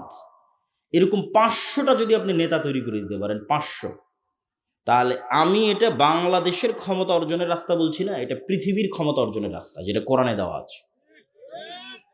এটা দিয়ে পৃথিবী বিজয় করা সম্ভব, সত্যবাদিতা এবং ন্যায়পরায়ণতা দিয়ে। এইটা নেতা তৈরি হওয়ার রাস্তা, নেতা তৈরি হওয়ার বীজ। এখন আপনি কেমনে প্র্যাকটিক্যাল লাইফে আমার এই বক্তব্যকে ফিট করবেন, যে ঠিক আছে আজ থেকে আমরা গোলামি থেকে মুক্তি চাই। তা আব্দুল্লাহ ভাই বলেছে, গোলামি থেকে মুক্তি পেতে চাইলে সত্যবাদী, ন্যায়পরায়ণতার মাপকাঠিতে আসতে হবে, না হলে গোলামি থেকে মুক্তি সম্ভব নয়। তো আমি কেমনে চেক করব যে আমি গোলাম না নেতা?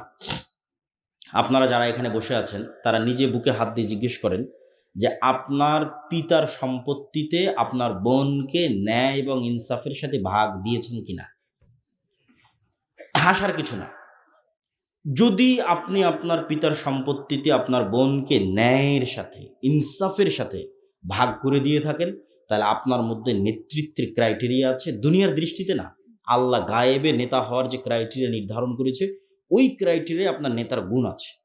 আর যদি আপনি ন্যায় এবং ইনসাফের সাথে বন্টন করে না থাকেন, ভালো জমিটা আপনি নিয়েছেন, নদীর ডোবা জমিটা আপনি দিয়েছেন, যেটাতে বেশিবার ফসল হয় সেটা আপনি নিয়েছেন, কম ফসল বোনকে দিয়েছেন, দেরিতে দিয়েছেন, গড়িমসি করেছেন, অথবা এখনো দেননি, নিশ্চিত থাকেন আপনিও যদি কোনো মতে এমপি মন্ত্রী হতে পারেন, গত 16 বছর তারা যা দুর্নীতি করেছে আপনি তার চেয়ে বেশি দুর্নীতি করবেন। তাহলে এই সিস্টেমে, ধরেন গণতান্ত্রিক সিস্টেমে 300 এমপি আমি নির্বাচিত করে দিলাম। এই 300 এমপি ধরেন কথার কথা, ধরেন আল্লাহ না করুক, ধরেন কথার কথাই 300 এমপি দুর্নীতিগ্রস্ত। তাহলে এই দুর্নীতিগ্রস্ত 300 এমপি আপনাদের দৃষ্টিতে নেতা, আর আল্লাহর লজিকে তারা নেতা না গোলাম? এই জিনিসটা যেই দিন বুঝবেন ওই দিন গোলামির জিঞ্জির ভাঙ্গা শুরু হবে। এই জিনিসটা যেদিন ফিল করবেন না, মেরুদণ্ড বিক্রি করা যাবে না। ওসি, ডিসি, এসপি, মন্ত্রী, মিনিস্টার বা ক্ষমতায় যারা আসে এরা 3 বছরের জন্য, 5 বছরের জন্য, 2 বছরের জন্য। কিন্তু আর্মিতে যে জয়েন করেছে ও তো রিটায়ার্ড না করা পর্যন্ত ওখানেই থাকবে। ওসি, ডিসি, এসপি, মন্ত্রী, মিনিস্টার যে হয়েছে, ওসি, ডিসি, এসপি তারপরে এসিল্যান্ড সাব রেজিস্ট্রার, এরা তো রিটায়ার্ড না করা পর্যন্ত আছে।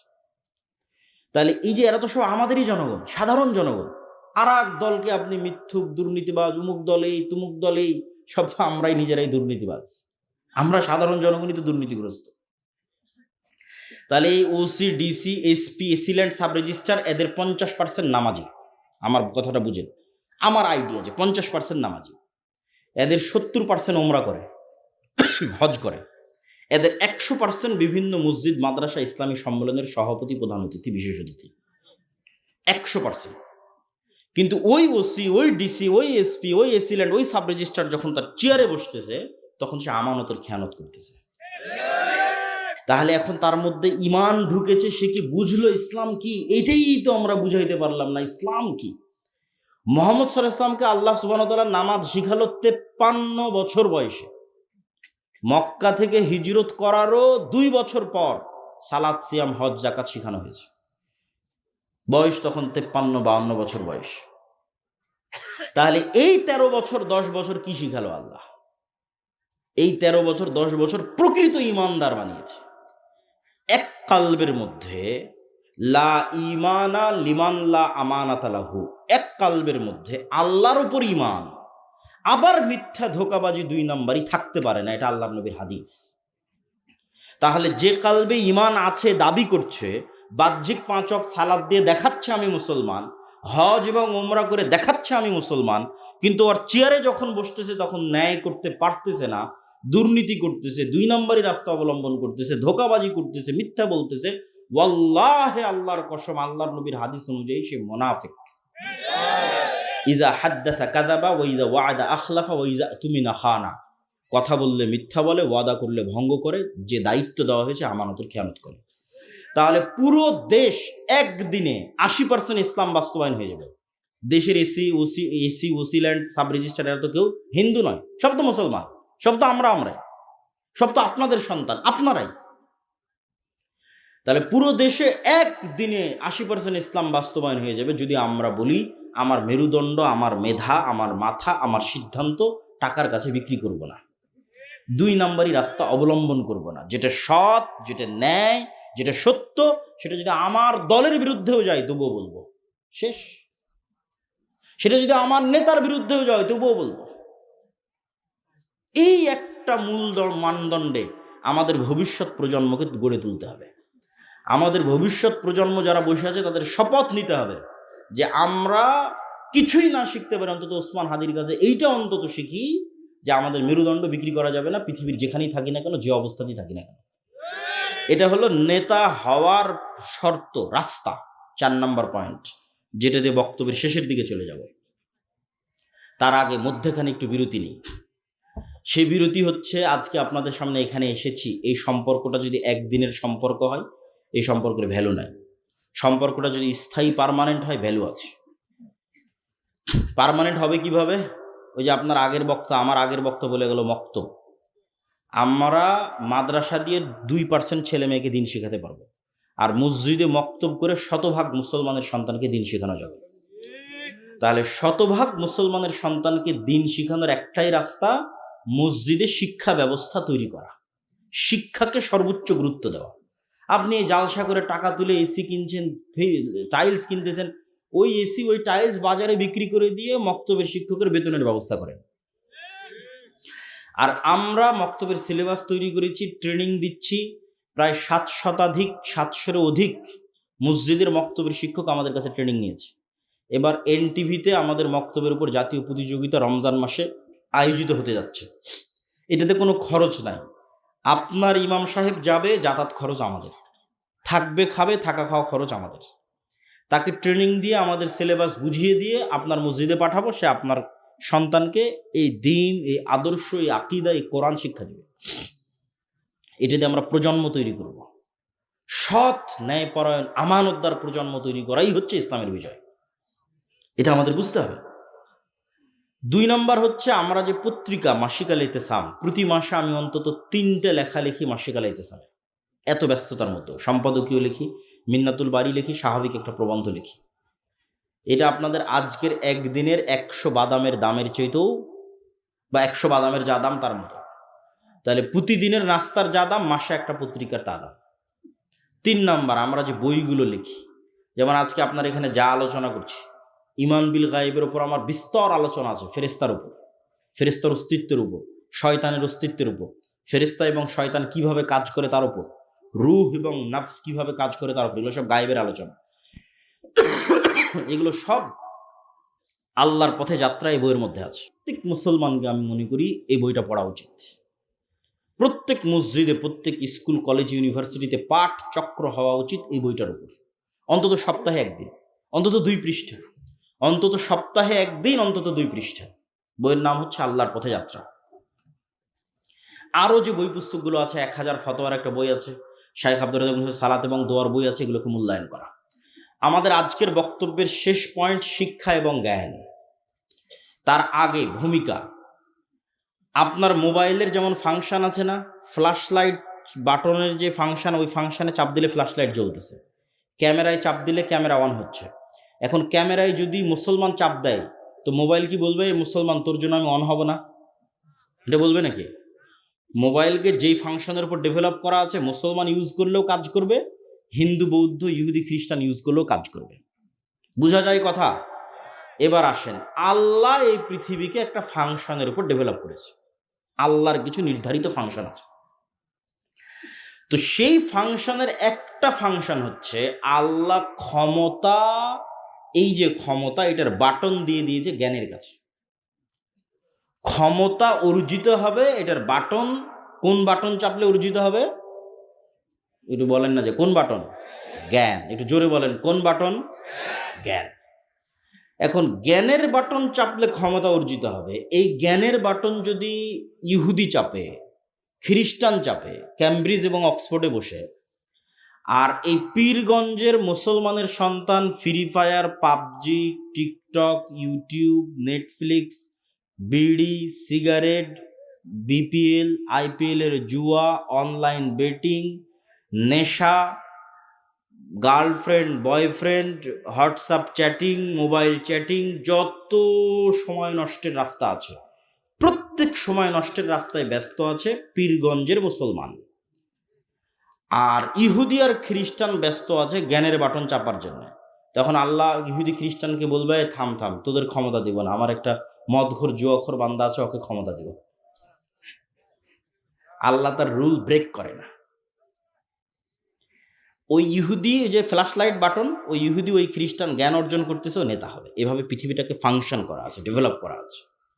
আর ওই নেশাখোর, মদঘর, জুয়াখোর মুসলমানের সন্তান, পীরগঞ্জের সন্তান, এরা সব গোলাম হবে, গোলাম। এদের বয়স যখন 30-35 বছর হবে, গোলামের আর একটা আলামত হচ্ছে এরা প্রবাসীকে কামলা খাটবে। গোলামের আর একটা আলামত হচ্ছে যারা সৌদি, কুয়েত, কাতার, বাহরাইন প্রবাসে যাবে না, এরা হচ্ছে অবৈধ উপায়ে লিবিয়া হয়ে ওই ভূমধ্যসাগর পার হয়ে ইউরোপে যাবে। সব মিথ্যা ডকুমেন্টস দিয়ে নাগরিকত্ব নেওয়ার চেষ্টা করবে। মিথ্যা ওয়াদা, মিথ্যা কথা, মিথ্যা সাক্ষ্য এবং মিথ্যা তথ্য দিয়ে বেনিফিট নিবে। পুরো লাইফটা মিথ্যার উপর ভরপুর, গোলামির চিহ্ন, গোলামের লাইফ। তারপরে আবার কয়দিন পর আমেরিকা থেকে বলবে এই সব প্রবাসী যারা আসছে, অভিবাসন প্রত্যাশী, সবার হাতে জিঞ্জির দিয়ে, পায়ে জিঞ্জির দিয়ে বিমানে করে বাংলাদেশে নামিয়ে দিয়ে যাচ্ছে। রিপোর্ট পড়ে দেখেন। ইউরোপেও শুরু হয়েছে অভিবাসন বিতাড়নের আন্দোলন, আমেরিকাতে তো চলছেই। তাহলে এগুলো হচ্ছে আমাদের গোলামির চিহ্ন বহন করে। এই গোলামি থেকে বাঁচার রাস্তা কি বাবা? জ্ঞান অর্জন করতে হবে, পড়তে হবে, এর বাইরে আর কোনো রাস্তা নেই। ইহুদিরা চায় যে মুসলমানেরা নেশা এবং জুয়ায় ব্যস্ত থাক, কেননা নেশা এবং জুয়ায় ব্যস্ত যে তাকে গোলাম বানানো সহজ। ধরেন এই ওসমান হাদি যদি নেশাগ্রস্ত হতো, জুয়াখোর হতো, এ কি টকশোতে এসে মানুষের সামনে এসে প্রশ্ন করতো? প্রশ্ন করতো না। ওর ওই প্রশ্নকে মানুষ ভয় পায়, তখন গুলি করে উড়িয়ে দিয়েছে। তাহলে ওই প্রশ্ন করবে না যদি সবাই জুয়াখোর নেশাখোর হয়। তাহলে সবকে জুয়ায় আর নেশায় ব্যস্ত রাখো, তাহলে প্রশ্ন করবে কই? পড়বেও না, জ্ঞানও শিখবে না, প্রশ্নও করবে না। তাহলে তো অটোমেটিক গোলাম। তাহলে তো আমরা নিজেরা নিজেদের পায়ে গোলামির জিঞ্জির বেঁধে রেখেছি। তাহলে এই জিঞ্জির আমাদের ভাঙতে হবে, এটার আর কোনো রাস্তা নাই। জ্ঞান অর্জন করা ছাড়া, পড়া ছাড়া আর কোনো রাস্তা নাই। অতএব আমরা যদি গোলামি থেকে বাঁচতে চাই, তাহলে আজকের বক্তব্যে যে পয়েন্টগুলো আপনাদের সামনে তুলে ধরলাম, পুরো বক্তব্যের সারমর্ম এক এক করে বলতেছি। ইমান বিল গায়েবে ইয়াকিন লাগবে, গায়েবে ইয়াকিন অর্জিত হতে হবে, না হলে স্যাক্রিফাইস করতে পারবেন না। দুনিয়ার জীবনকে সব কিছু মনে করবেন, পরকালকে বিশ্বাস করতে পারবেন না। আপনাকে মনে করে নিতে হবে যে আমি মারা যাব না, আমি মারা গেছি। মারা যাব বললেই তো ভয় পাবেন, আর যখন মনে করে নেবেন না মারা গেছি, তখন তো আর কোনো ভয় নাই।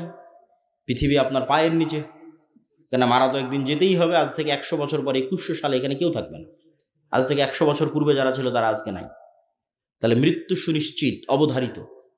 তাহলে পরকালের উপর ইয়াকিন রাখতে হবে যে আমি তাহলে আজকে কোথায় আছি। এখন কল্পনা করতে হবে আমি এখন জান্নাতে আছি। জান্নাতে কোথায় আছি? জান্নাতের সর্বনিম্ন স্তরে আছি। জান্নাতের সর্বনিম্ন স্তরে কি করছি? আমার মনের মধ্যে আফসোস হচ্ছে। কি আফসোস হচ্ছে? জান্নাতের সর্বনিম্ন স্তরের সাথে সর্বোচ্চ স্তরের যে ফ্যাসিলিটির ডিফারেন্স, সুযোগ সুবিধার ডিফারেন্স, মমইন 5 স্টার আর রংপুরের 3 স্টার, কি কি ডিফারেন্স! একজন আইফোন আর একজন অ্যান্ড্রয়েড, কি ডিফারেন্স! এই ডিফারেন্সের চেয়ে আসমান জমিন ডিফারেন্স হবে সর্বোচ্চ স্তরের জান্নাত আর সর্বনিম্ন স্তরের জান্নাতের মধ্যে। একটা ডিফারেন্স বলি, সর্বোচ্চ স্তরের জান্নাতে যে আছে ও মাঝে মধ্যে আল্লাহকে দেখতে পায়। আল্লাহর দেখার যে স্বাদ, এই স্বাদটা জান্নাতের সকল স্বাদের চেয়ে শ্রেষ্ঠ হবে। তো ওই নিম্ন স্তরের জান্নাতে যে আছে, আর আফসোস মাসকে মাস পার হয়ে গেল, বছরকে বছর পার হয়ে গেল, আল্লাহকে দেখতে পায় না। ওই আফসোসে তখনও আফসোস করতেছিস, দুনিয়াতে যদি আরেকটু জিকির করতাম, আরেকটু যদি ইবাদত করতাম, আরেকটু যদি ধোঁকা মিথ্যা এগুলো যদি কম করতাম, তাহলে আজকে হয়তো জান্নাতের স্তরটা আরেকটু উপরে হতো, আরেকটু ফ্যাসিলিটি আজকে বাড়ানো যেত। এইভাবে অতীত কল্পনা করতে হবে। পৃথিবীতে তো আমরা নাই, থাকবো না, এটা কিসের কল্পনা? নাই আমরা পৃথিবীতে। আমাদের স্থায়ী পার্মানেন্ট আবাসস্থল হচ্ছে জান্নাত। এবং আপনি আপনার জীবনের মূল স্বাদ ততক্ষণ ফিল করতে পারবেন না যতক্ষণ জান্নাতে না যাবেন। সেই স্বাদটা বলি, সেই স্বাদটা কি? আপনাদের পীরগঞ্জে কোনো নদী আছে? নদীর নাম কি? আখিরা। তো ধরেন আপনি ছোটবেলায় আখিরা নদীতে অনেক ডুব দিয়েছেন, মাছ ধরেছেন, ছেলেবেলায় বন্ধু বান্ধব নিয়ে গল্প করেছেন, ঘোরাফেরা করেছেন। তো এখন লাইফ তো এটাই, যদি পার্মানেন্টলি স্থায়ীভাবে সময় স্থির হয়ে যেত, আর মারা যেতাম না, আমার বাপ মা, আমার ভাই বোন, তাদের সহ এই পীরগঞ্জে আমার এলাকায় একটা আরামের বিশাল বাড়ি নিয়ে আমি আছি। সকালবেলা উঠে একটু মাছ ধরতে যাই, একটু গোসল করি, খেলাধুলা করি, পার্মানেন্ট স্থায়ী।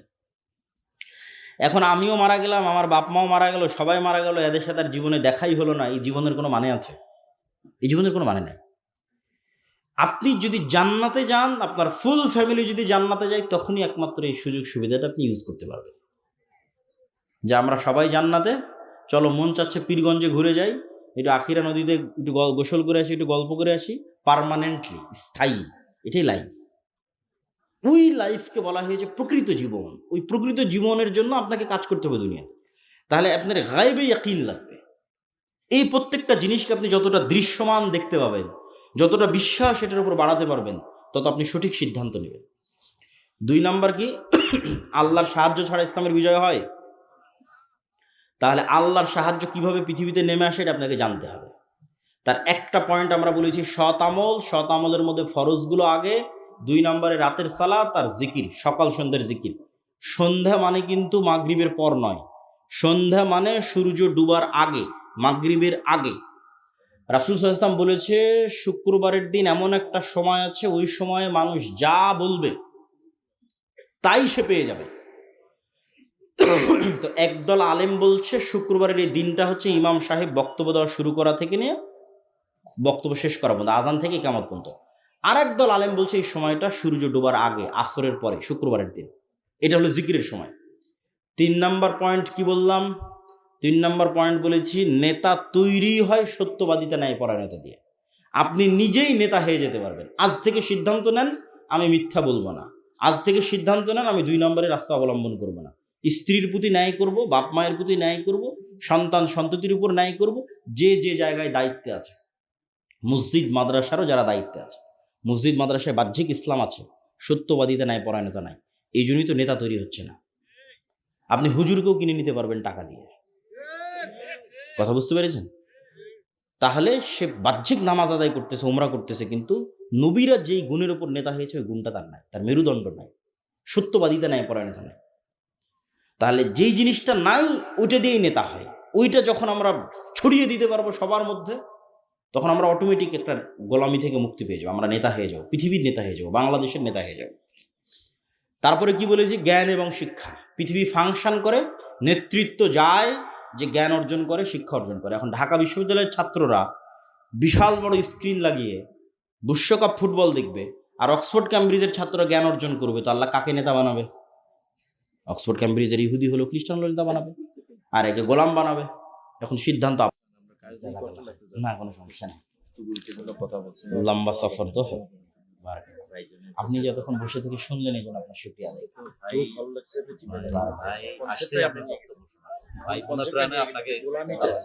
গোলামিটা রং। আপনি ওই জায়গা থেকে যে জাতিটাকে বের করা, এটা তো বড় একটা ঘটনা। মূল জায়গায় গেছে, আমরাই সংশোধন হলে অটোমেটিক আমরা এখন যে ওয়াজ পাবে গেলে কাল গোলামি করতেছি। আপনারা বসেন, আমাদের প্রধান বক্তা এখনো বক্তব্য শেষ করেননি, আপনারা একটু বসেন, প্রশ্ন উত্তর পর আছে, আপনারা বসেন। আচ্ছা আচ্ছা, মসজিদে আপনারা বসেন, ওনার বক্তব্য এখনো শেষ হয়নি। প্রশ্ন উত্তর আছে কই? মাইক, প্রশ্ন উত্তর। মসজিদে উচ্চ স্বরে আমিন বললে ইমাম বলেন ওনার তেলাওয়াতে সমস্যা হয়, এই বিষয়ে সমাজে বড় ধরনের সমস্যা, এখন আর ওই মসজিদে যাই না, এই বিষয়ে আপনার মতামত কি? কোনো নির্দিষ্ট মসজিদেই যেতে হবে এটা জরুরি নয়, তবে মসজিদে যেতে হবে, সম্ভব না হলে মসজিদ বানাতে হবে। নারী পুরুষ কি একই নিয়মে সালাত আদায় করবে না আলাদা নিয়ম?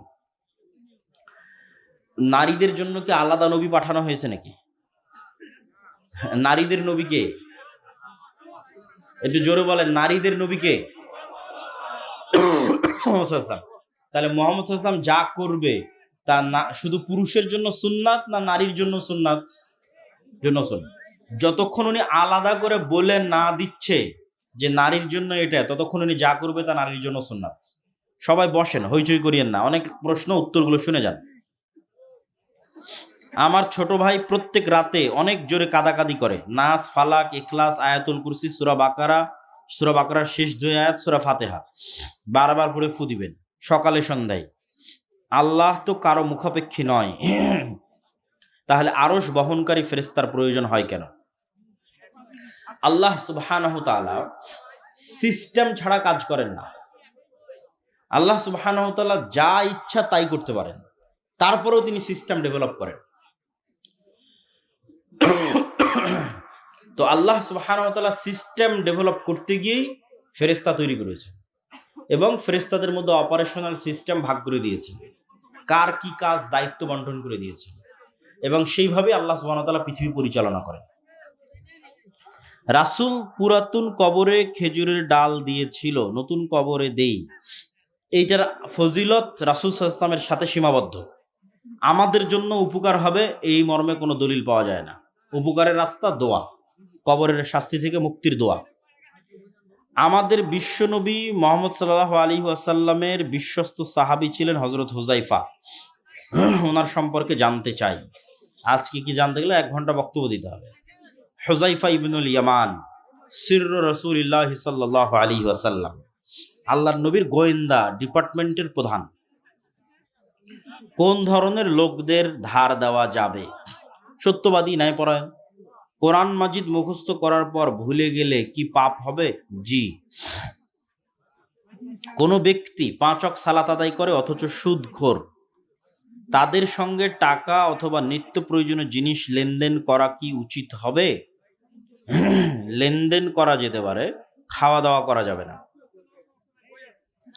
মৃত বাচ্চাকে নিয়ে যদি হজ করার স্বপ্ন দেখি, তাহলে কি মায়ের জন্য হজ করা ফরজ?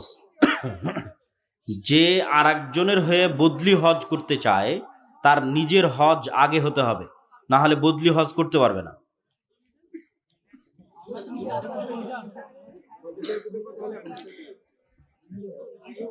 বাচ্চা দত্তক নেওয়া, বিয়ের রাতে বর বউ মিলে যে সালাত পড়তে হয়, পরে কোন সময় পড়বে কিনা? পড়তে পারে, কোনো সমস্যা নেই।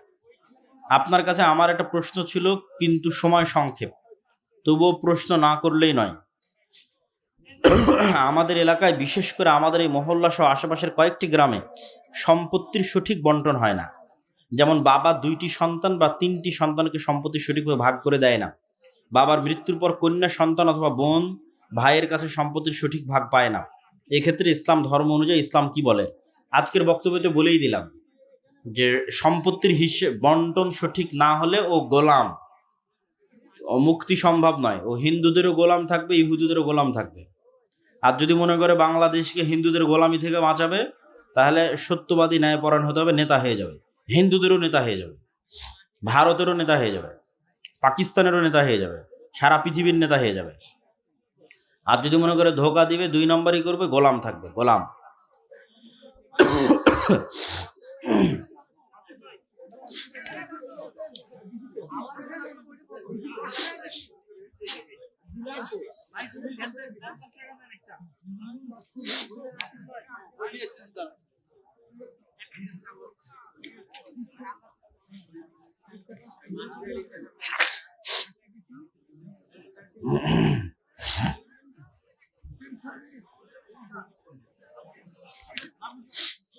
একজন হিন্দু মহিলার সন্তানের কথা বলা হয়েছে। সন্তান যদি মুসলমান হয়, সে তার পিতার সম্পত্তিতে ওয়ারিস পাবে। আর সন্তান যদি হিন্দুই থেকে যায়, ওয়ারিস হবে না। পিতার মৃত্যু হয়েছে, ছেলে মেয়ে 2টি সন্তান বিয়ে হয়েছে, মেয়েটি কি বাবার সব সম্পত্তি অংশ পাবে? ছেলে ও মেয়ে 2টি সন্তান, মেয়েটির বিয়ে হয়েছে, মেয়েটি কি বাবার সব সম্পত্তিতে অংশ পাবে?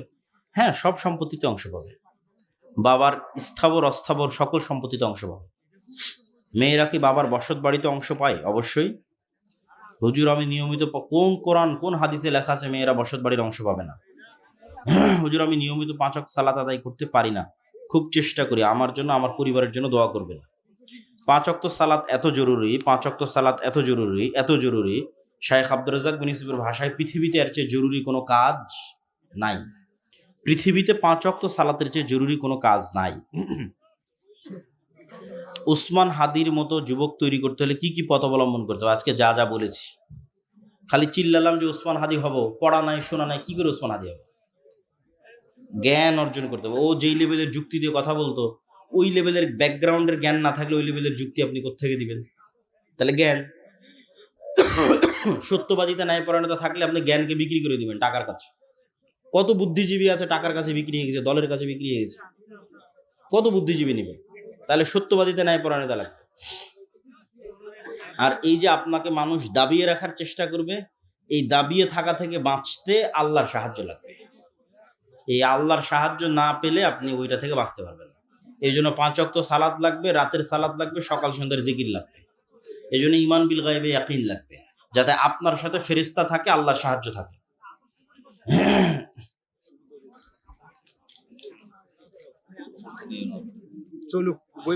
বিশাল প্রশ্ন, বাপরে বাপ। আমি এক মেয়ের সাথে 6-7 বছর ধরে রিলেশনে আছি। এখন আমার এবং মেয়ের বাবা মা আমাদের ব্যাপারটা মানবে না, তো আমি কি আল্লাহর কাছে দোয়া করে তাকে পেতে পারি?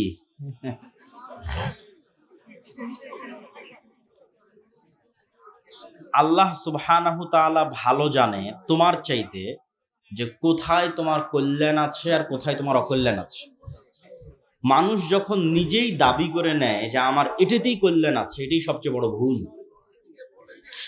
আল্লাহর কাছে দোয়া করতে হবে, আল্লাহ আমার যেটাতে কল্যাণ আছে তুমি আমাকে সেই রাস্তা দেখাও। যদি তার মধ্যে আমার অকল্যাণ থাকে, আমার মন থেকে তাকে বের করে নাও এবং তার থেকে দূরে থাকা এবং এই হারাম সম্পর্ককে বিচ্ছিন্ন করা আমার জন্য সহজ করে দাও। আর যদি তার সাথে আমার কল্যাণ থাকে, তাহলে আমার বিবাহকে দ্রুততর এবং সহজ করে দাও। সেক্ষেত্রে দেরি না করে, কেন হারাম সম্পর্কের মধ্যে থাকলে আল্লাহর কাছে দোয়া কবুলই হয় না। তো সম্পর্ক ছিন্ন করে পিতামাতাকে জানিয়ে আল্লাহ সুবহানাহু ওয়া তাআলার কাছে দোয়া করতে পারে কল্যাণের শর্তে। কেন কল্যাণ কেউ জানে না, কল্যাণ একমাত্র আল্লাহ জানে। আল্লাহর কাছে কল্যাণ চাইতে হবে। বাড়ি ঘর উদ্বোধন করার জন্য চার কিনারে 4টি কাঁসা ও নিশান হিসেবে লাল কাপড় টাঙ্গায়। চার কিনার ও মাঝে আঙ্গিনায় একজন, মোট 5 জন আজান দেওয়ার পর ভোজের আয়োজন করা হয়। এগুলো কুসংস্কার। বাড়িতে যদি ঢুকতে চায়, বাড়ি যদি উদ্বোধন করতে চায়, 2 রাকাত সালাত দিয়ে উদ্বোধন করবে। এটাই 2 রাকাত সালাত দিয়ে বাড়ির চারপাশে নাস, ফালাক, ইখলাস, আয়াতুল কুরসি, সূরা বাকারা শেষ 2 আয়াত, সূরা ফাতিহা এগুলো পড়ে ফু দিবে। বাড়িতে সালাম দিয়ে প্রবেশ করবে। এগুলোই উদ্বোধন। মানুষ মারা গেলে বাড়ি শুদ্ধ করার জন্য এতদিন যাবৎ খাবার আয়োজন করা হয়। এগুলো সব কুসংস্কার, হিন্দুয়ানি সংস্কৃতি, বেদাত। ইসলামী আন্দোলন নারীদের জন্য ফরজ কি না? নারীদের জন্য ফরজ হচ্ছে খালিদ ইবনুল ওয়ালিদ, আমর ইবনুল আস, ওমর ইবনুল খাত্তাব, তারেক বিন জিয়াদ, মোহাম্মদ বিন কাসেম, এদের মতো সন্তান তৈরি করা। ঠিক আছে, এটা হলো ফরজ। মা যত পর্দাশীলা হবে, যত পরহেজগার তাকওয়াবান হবে, সন্তান তত বীর বিক্রম মুজাহিদ হবে, সাহসী হবে, দিনের জন্য কাজ করবে। এক সালাহুদ্দিন আইয়ুবী মুসলিম উম্মার যা উপকার করেছে, 1,00,000 কোটি মা রাস্তায় কাজ করে সে উপকার করতে পারবে না। কিন্তু সালাহুদ্দিন আইয়ুবীর মা যেমন ঘরে বসে সন্তান তৈরি করেছে, একজন মাও যদি ঘরে বসে একটা এরকম সালাহুদ্দিন আইয়ুবী দিতে পারে, ওটাই জাতিকে মুক্তি দিবে। নবজাতকের চুল কখন কাটতে হবে? এই জন্য ইহুদি খ্রিস্টানরা যেন আমাদের মধ্যে এরকম নেতা তৈরি না হয়, তার আর একটা প্রজেক্ট হচ্ছে মেয়েদেরকে বেহায়া করে দেওয়া। মেয়েরা যদি বেহায়া, বেপর্দা, বেলেল্লাপনায় যায় তো প্রজন্মই নষ্ট। কে আবার গোলামি থেকে আজাদ হওয়ার দাওয়াত দিবে? কেউ দিবে না, প্রজন্মই শেষ হয়ে যাবে। জি জি জি বলেন বলেন। সম্মানিত উপস্থিতি, আমাদের মহিলা প্যান্ডেলে একটা ছোট বাচ্চা আছে, সে শুধু কান্নাকাটি করতেছে, তার বাবার নাম বলতেছে মধু। আপনারা কারো যদি সন্তান ওখানে থাকে, আপনারা খুঁজে ওখান থেকে নিয়ে যান।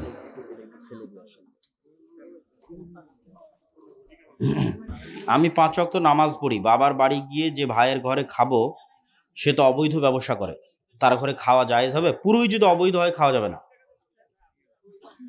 ঘরে চা দেয়। স্ত্রী পরহেজগার, স্বামী সালাত আদায় করে না, সেক্ষেত্রে স্ত্রীর করণীয় কি?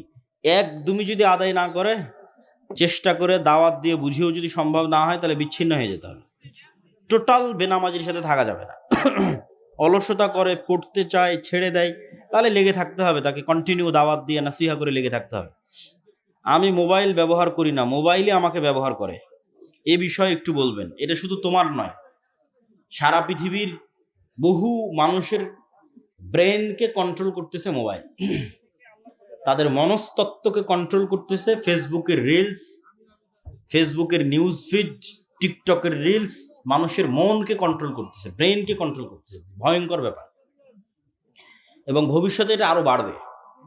তাহলে আমি যেন এরকম নির্দিষ্ট কোনো কিছুর গোলাম বা নির্দিষ্ট কোনো কিছুর দাস বা মেধা এবং মনকে তার কাছে বিক্রি করে দেওয়া, বায়াসড না হই, এই জন্য মোবাইলের দাসত্ব থেকে মুক্তি হওয়া খুব জরুরি। তো মোবাইলের দাসত্ব থেকে মুক্তি পেতে চাইলে ছোট্ট 2টা টিপস অবলম্বন করতে পারো যুবকেরা তোমরা। 2টা ছোট্ট টিপস। একটা কি, ঘুমাতে যাওয়ার আগে মোবাইল চালাবো না, ঘুম থেকে উঠে মোবাইল চালাবো না, শেষ। শুধু এই একটা ওয়াদার উপর অটল থাকো যে আমি ঘুমাতে যাওয়ার আগে মোবাইল চালাবো না, মোবাইল বন্ধ করে দূরে রেখে দিয়ে ঘুমাতে যাব। আগে আমরা ঘুমাইনি, যখন মোবাইল ছিল না মানুষ ঘুমায়নি, ঘুমাইছে। আর ঘুম থেকে উঠেই প্রথমে মোবাইল হাতে নিব না, বালিশের নিচে মোবাইল রেখে ঘুমানো, চালাতে চালাতে রাত 2টা-3টা পর্যন্ত বেজে গেলে তারপরে ঘুমানো।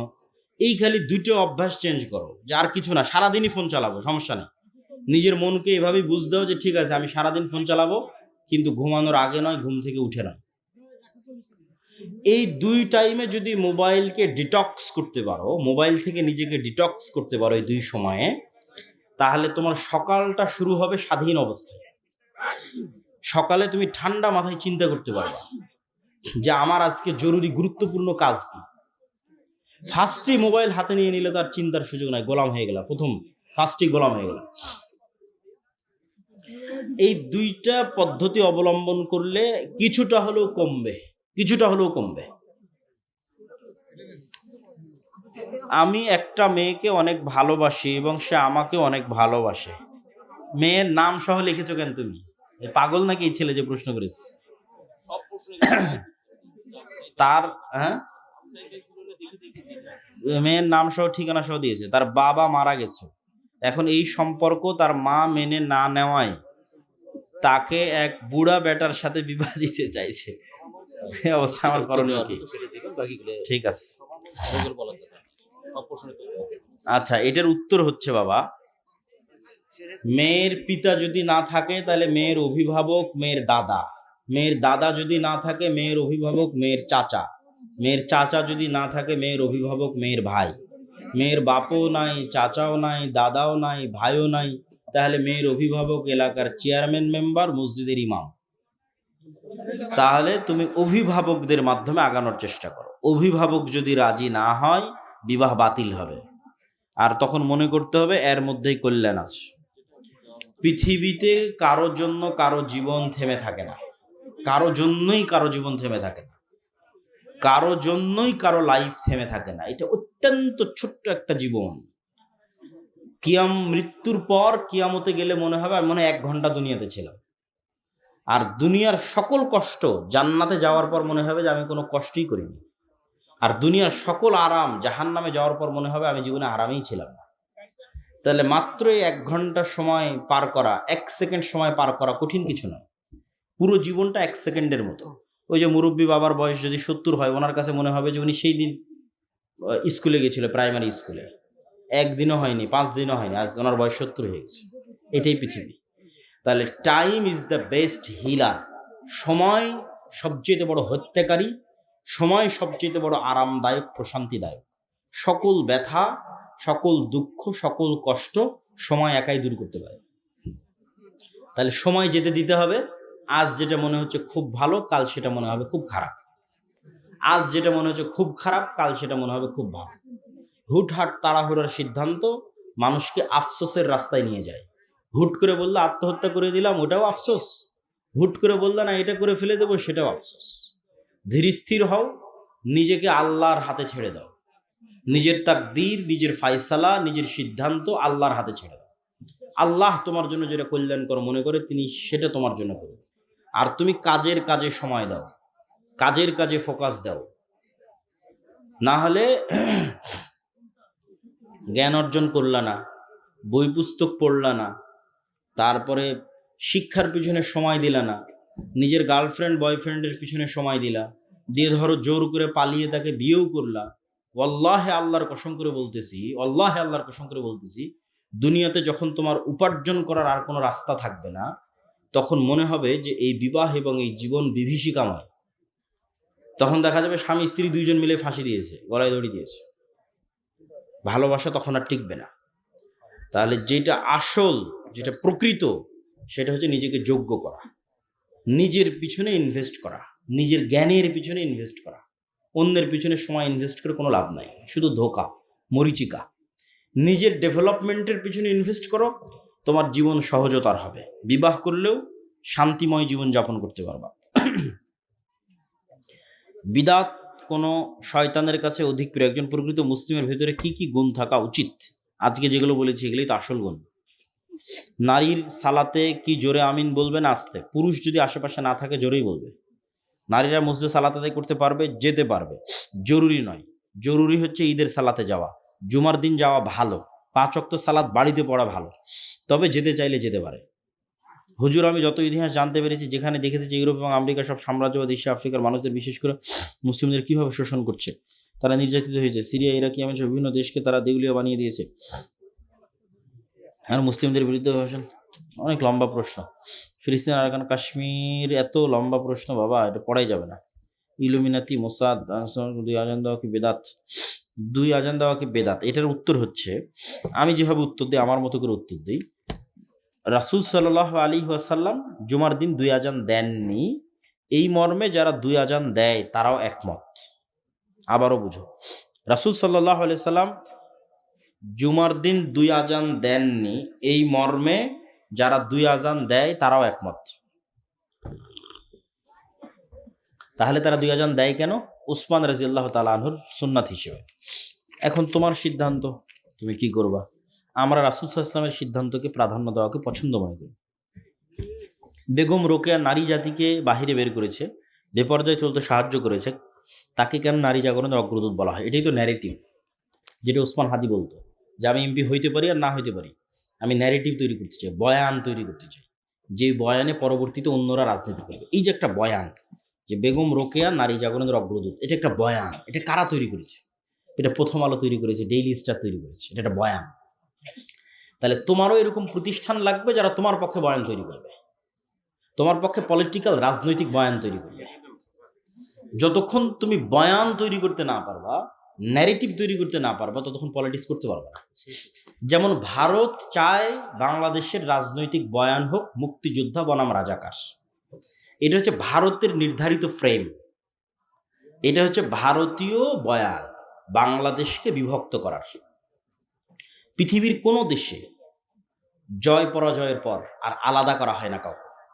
ধরো মোহাম্মদ সাল্লাল্লাহু আলাইহি ওয়াসাল্লাম মক্কা বিজয় করলো, মক্কা বিজয় করার পর যদি বলে এই আবু সুফিয়ানের ছেলেরা আর যারা মক্কায় আমার বিরুদ্ধে যুদ্ধ করতো এরা সব রাজাকার, এদেরকে কোনো পদ দেওয়া যাবে না, এদেরকে কোনো দায়িত্ব দেওয়া যাবে না, কেন এরা রাজাকার, এরা তো আগে থেকে রাসূলের বিরুদ্ধে ছিল।